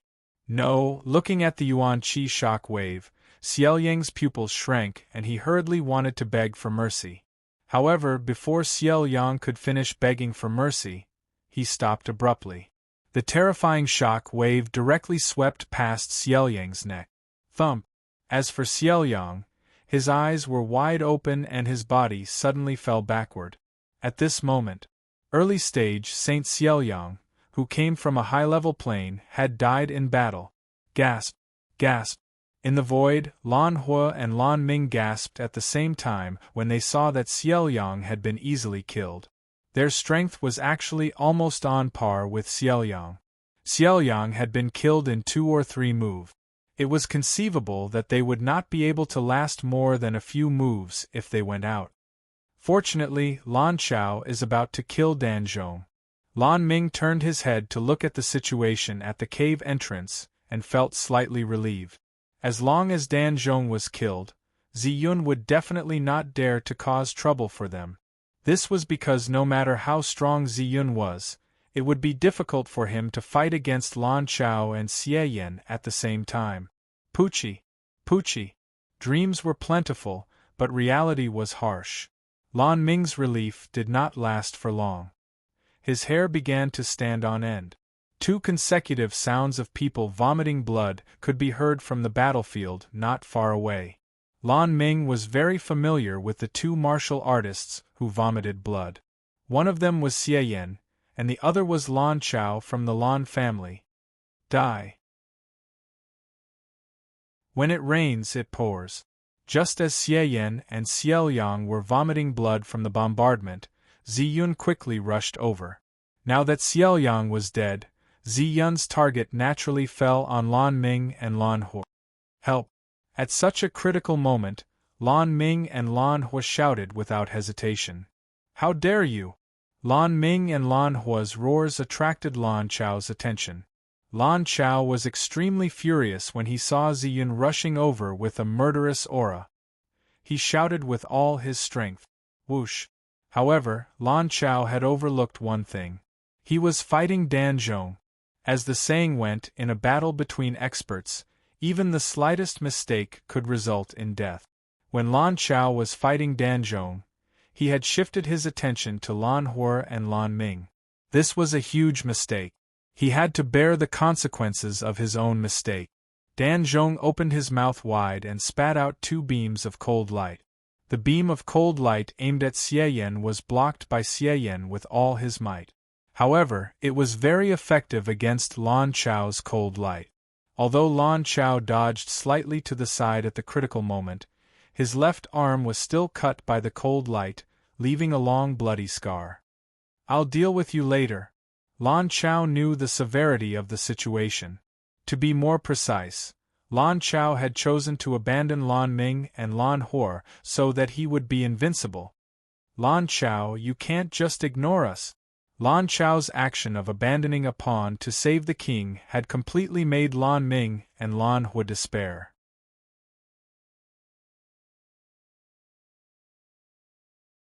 Chapter 1796. However, without Lan Chao's protection, how could the two of them escape?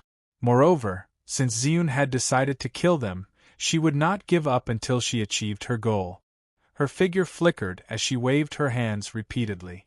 In an instant, several Yuan Qi shockwaves swept out, rushing towards Lan Ming and Lan Hua from all directions. Fight! Under the threat of death, people could always erupt with astonishing energy. Lan Ming and Lan Hua were like that. The two of them looked at each other and saw the determination in each other's eyes. In the next instant, the two of them retaliated at the same time, wanting to fight to the death with Ziyun. "Ningyu, do you really think that pill puppet will win?" After watching Ziyun's battle, Elder Tianji's gaze shifted to the other battlefield. In Elder Tianji's opinion, Lan Ming and Lan Hua would definitely lose. Although there might be some twists and turns in the process, the outcome would not be unexpected. The terrifying battle strength that Ziyun had displayed when she killed Xiaoyang was comparable to a peak late-stage sage. In other words, even two mid-stage sage experts could be instantly killed by Ziyun, not to mention Lan Ming and Lan Hua, who were early-stage sage experts. Since the outcome was already decided, Elder Tianji's attention shifted to the other battlefield. In truth, Elder Tianji had secretly divined just now. According to the divination, Dan Zhong and Xie Yan were evenly matched, and neither had an overwhelming advantage. But from Ning Yu's words, it seemed that Dan Zhong would definitely win. This situation naturally made Elder Tianji very puzzled. Ever since he had come into contact with Ning Yu, Elder Tianji had begun to have some doubts about the divination art that he had learned. This was because there had been several times when the results had deviated from what his divination had shown. It was easy to explain once, but what about the second and third time? As the only person in the immortal spirit realm who had grasped the divination art, it was reasonable for Elder Tianji to doubt the authenticity of the divination art. According to the records, the original divination art was not in the immortal spirit realm, but in a higher plane. Therefore, the divination art that Elder Tianji had grasped was learned from a handwritten copy. More or less. Ning Yu's reply made Elder Tianji roll his eyes, a little speechless. When he was conversing with Ziyun earlier, he swore that Dan Ming would definitely win. But now, he sounded uncertain again. How could the Elder of Heavenly Secrets not be speechless? "Then are you really going to deal with the winner of Dan Hua and Lan Chao's group later?" the Elder of Heavenly Secrets asked again. No matter who won, Ning Yu would have to face the winner in the end. In truth, the Elder of Heavenly Secrets also hoped that Dan Qi would win. This was because Lan Chao and Xie Yan were both at the late stage of the Sage Realm. Once they won, Ning Yu would have to deal with the two late-stage Sage Realm warriors. Once Dan Zhong won, Ning Yu would only have to face himself. Ideally, the Elder of Heavenly Secrets hoped that Dan Ling would win.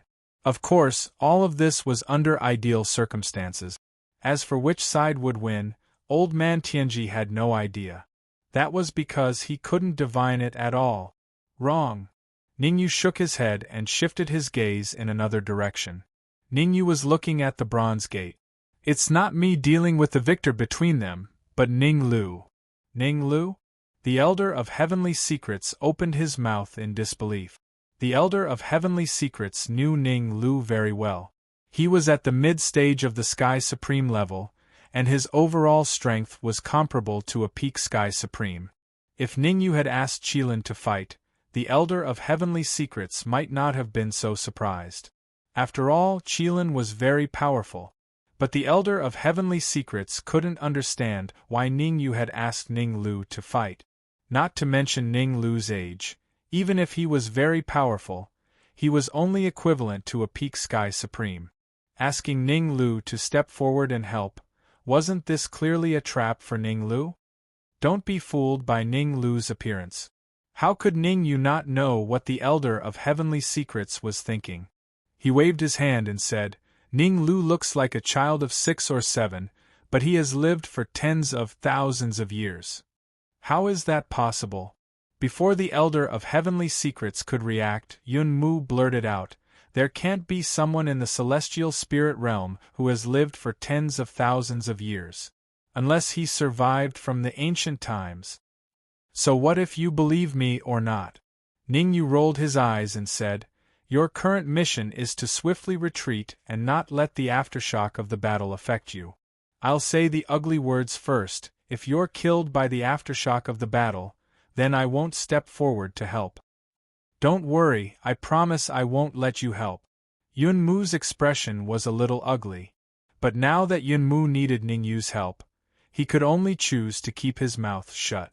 Crack, crack. Just as Yun Mu shut his mouth on the other side, Ziyun threw 2 punches at Lan Ming's and Lan Hua's hearts.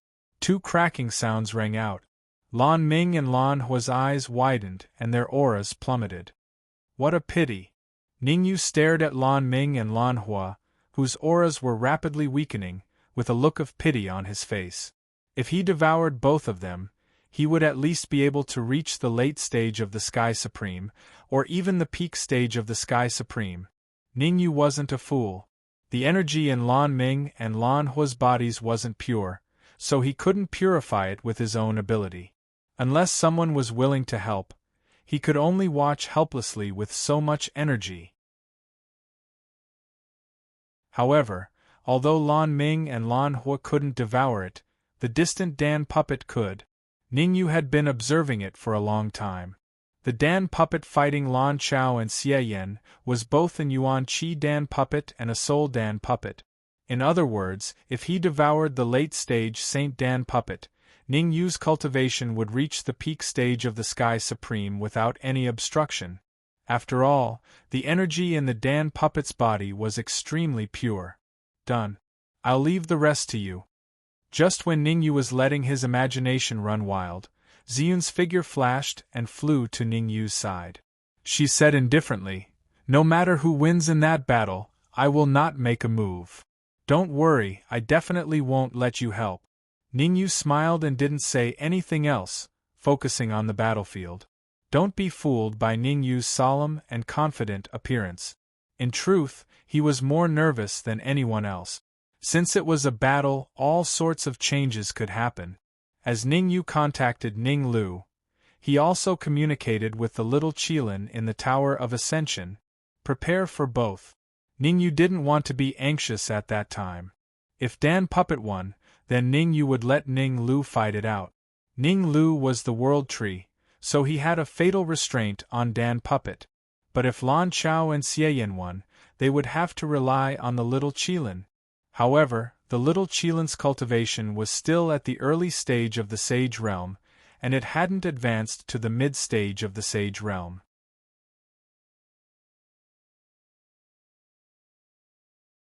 Chapter 1797. If Xie Yan and Lan Chao won in the end, Ning Yu would really be worried that the little Qilin wouldn't be their opponent. After all, a skinny camel was still bigger than a horse. The little Qilin wasn't like Ning Lu, who had a fatal restraint on Xie Yan and Lan Chao. Up to you. Seeing Ning Yu's solemn expression, Ziyun shrugged her shoulders and no longer spoke. Since Ziyun and Ning Yu didn't speak, Old Man Tianji and Yun Mu naturally wouldn't speak foolishly. In an instant, the entire area became quiet. As time passed, the battle in the distance became more and more intense. At the start of the battle, Xie Yan and Lan Chao still had a slight advantage. But as time went on, their decline became more obvious. Especially after Lan Chao was ambushed by Dan Zhong, the two of them were in an absolutely disadvantageous position. If this situation carried on, without any external help, Xie Yan and Lan Chao would definitely lose. Could it be that he really knew that Pill Puppet would win? Ziyun glanced at Ningyu from the corner of her eyes, feeling extremely shocked in her heart. At the start, when Ningyu said that Pill Puppet would win, Ziyun's reaction was to snort disdainfully and not believe it. But now, the situation was very clear. Without any external help, Dan Zhong would definitely win. Under this kind of situation, Ziyun's view of Ningyu naturally wavered.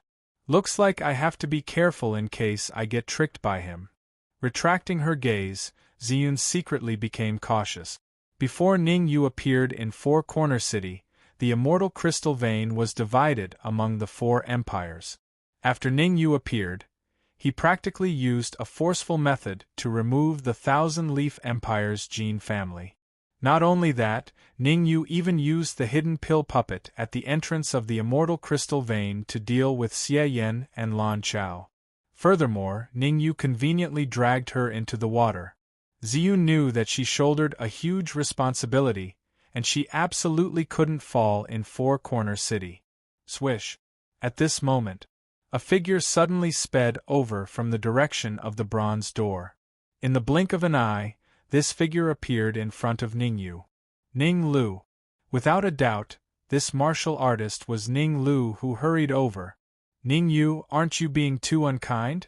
You didn't even tell me if there was something good. Ning Lu thumped Ningyu's chest and grumbled. Others might not know that I like Dan Qi, but how could you not know? The World Tree had a deadly restraining effect on Danny. The energy contained in Dan Hen's body was also extremely pure. Under such circumstances, Ning Lu definitely liked Dan Xiang and the pleasure of devouring that pure energy. Don't talk big. Take a look at Dan Qi over there, and see if there's a way to kill him. Ningyu pointed at Dan Qi, who was fighting with Xie Yan and Lan Chao in the distance, and said in a low voice, "If you have a way, then stay. If you don't, then get the hell out of here." Hearing Ningyu's words, Ning Lu's gaze shifted to the distant battlefield. Hiss! Ning Lu sucked in a breath of cold air when he saw what it was. Late-stage saint? Ning Lu turned to look at Ningyu and said, "And it's the kind of Dan Qi that's infinitely close to the pinnacle of the saint realm? You've probably lost your mind by asking me to kill him, right? Why do you have so much to say?" Ningyu said coldly, "The battle over there is still ongoing. After Dan Qi wins, his strength will drop by many times at the very least. I'm just asking if you have a way to kill him. I don't want to hear anything else. Even if Dan Qi's strength will be affected, he'll still have the battle prowess of an early-stage saint, or even a mid-stage saint." At this moment, Ning Lu's expression finally turned solemn, and he said, "To be honest, I'm not his match right now." "If you're not his match, then why are you still talking nonsense here? Get the hell out of here."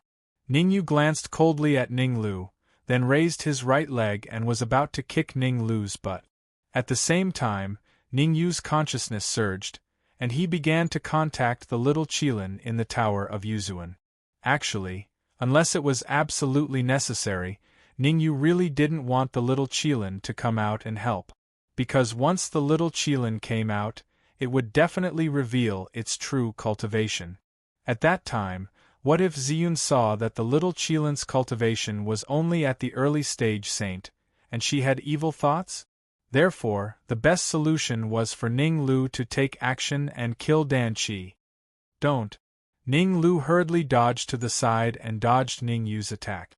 He patted his chest and guaranteed, "If you join forces with me, we can definitely kill that Dan Qi." "Sigh, I'd like to join forces with you, but the situation doesn't allow it." Ningyu sighed. "Do you think there's only one Dan Qi in the immortal crystal vein? There's an early-stage Saint Dan Qi in the vein, not far from the cave entrance." Ning Lu hurriedly shifted his gaze to the cave entrance. As I thought. Ning Lu's originally solemn expression became even more solemn. After some thought, Ning Lu said solemnly, If I can increase my strength a little more, I guarantee that I can kill that Dan Qi. With a thought, Ning Yu took out 2 elixirs from his interspatial ring. He had obtained these 2 elixirs from Lu Chuanji, who had descended from a higher plane, back in the God Emperor Palace. Logically speaking, 1 elixir could allow Ning Yu to advance from the early stage Sky Supreme Realm to the pinnacle Sky Supreme Realm. But because Ning Yu had a special physique, the Battle God's physique, 1 elixir could only allow Ning Yu to advance from the early stage Sky Supreme Realm to the mid-stage Sky Supreme Realm. Even so, it was undeniable that the energy contained in the elixir was the most terrifying among all the elixirs that Ning Yu had seen. Ning Yu originally wanted to give one of the 2 elixirs to the Dark Emperor, but it was a critical period now, so Ning Yu decided to give both to Ning Lu. Good stuff. Ning Lu's expression changed when he saw the 2 elixirs in Ning Yu's hand. He immediately snatched the elixir and swallowed it. Buzz. Ning Lu's aura grew stronger and stronger as the elixir entered his stomach. His cultivation, which had been stagnant for a long time, was also rapidly rising. At this rate, Ning Lu's cultivation would soar to the late-stage Sky Supreme Realm in a few minutes at most. Ning Lu's cultivation was already at the pinnacle of the mid-stage Sky Supreme Realm, so it was reasonable for him to advance to the late-stage Sky Supreme Realm after swallowing 2 elixirs. This aura. Ziyun was shocked when she sensed the aura exuding from Ning Yu. Ziyun slapped her head and tried hard to recall. Ziyun was certain that she had sensed this aura before. But no matter how hard she tried, she couldn't recall what it was. Bang! Just as Ziyun was trying hard to recall, a muffled sound suddenly came from Ning Lu's body. At this moment, Ning Lu directly broke through his limit and advanced from the pinnacle of the mid-stage Sky Supreme Realm to the late-stage Sky Supreme Realm. Good. After advancing to the late-stage Sky Supreme Realm, Ning Lu clearly sensed that the dark golden branches in his body suddenly expanded and turned into 5 branches.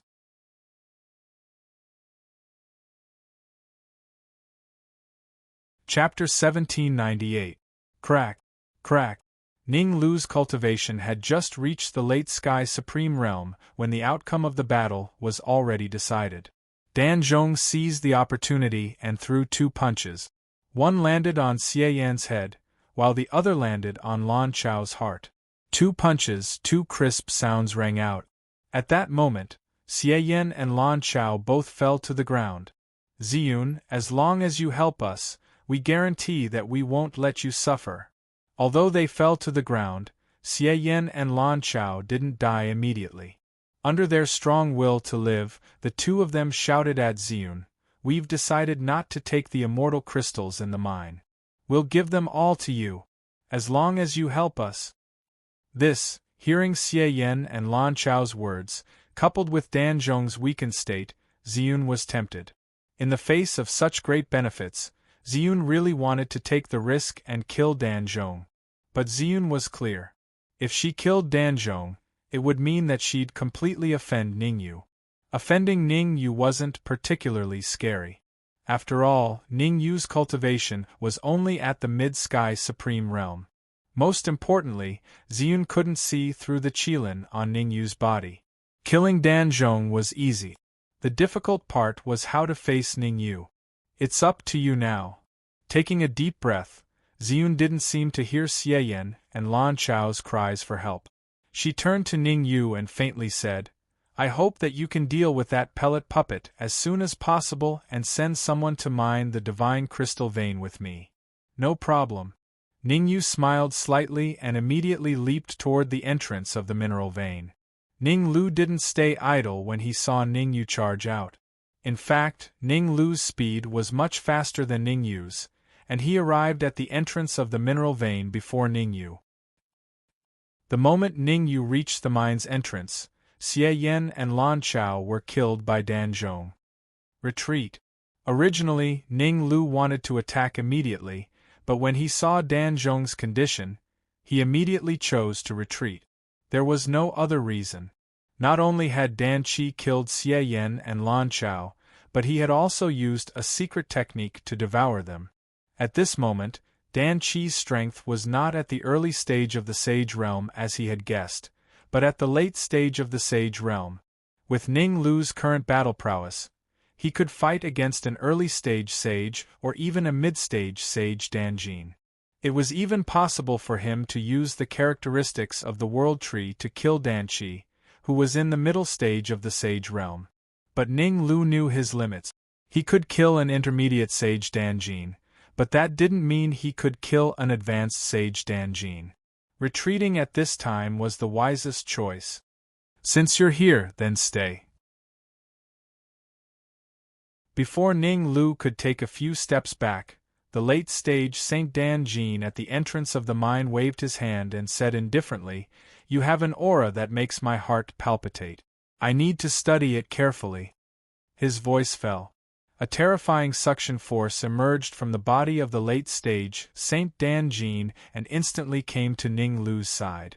Facing such a terrifying suction force, even if Ning Lu resisted with all his might, he wouldn't be able to resist it. He's actually so strong. When Ziyun saw the aura emitted from the body of the late-stage Saint Danjin, she became serious. Although Ziyun was very confident in her strength and thought that she could sweep away all the martial artists below the peak Sage realm. But now, Ziyun knew that she was wrong, and she was very wrong. Normally, the strength of the Danjin in front of her was far above hers. I wonder if Ningyu has a way to deal with this Danjin. Thinking of this, Ziyun couldn't help but glance at Ningyu, who was about 10 meters away from the entrance of the mine. What should I do? Even though Ningyu was very anxious, his expression was still very calm. Everything was beyond his expectations and out of his control. Logically speaking, in the face of such a situation, unless a late-stage sage joined the battle, the result was already determined. However, Ningyu wasn't someone who would give up so easily. His eyes turned as he secretly thought of a countermeasure. "You come over too." Just as Ningyu was letting his imagination run wild, the late-stage sage Danjin waved his hand at him and said, "I've met two interesting little fellows at once. I didn't come in vain this time." Hearing the words of the late-stage sage Danjin, Ningyu pretended to be calm and said, "If I go over just because you ask me to, wouldn't I lose face?" "Ah!" Before the late-stage sage Danjin could reply, a loud laughter came from the mine. "Russell!"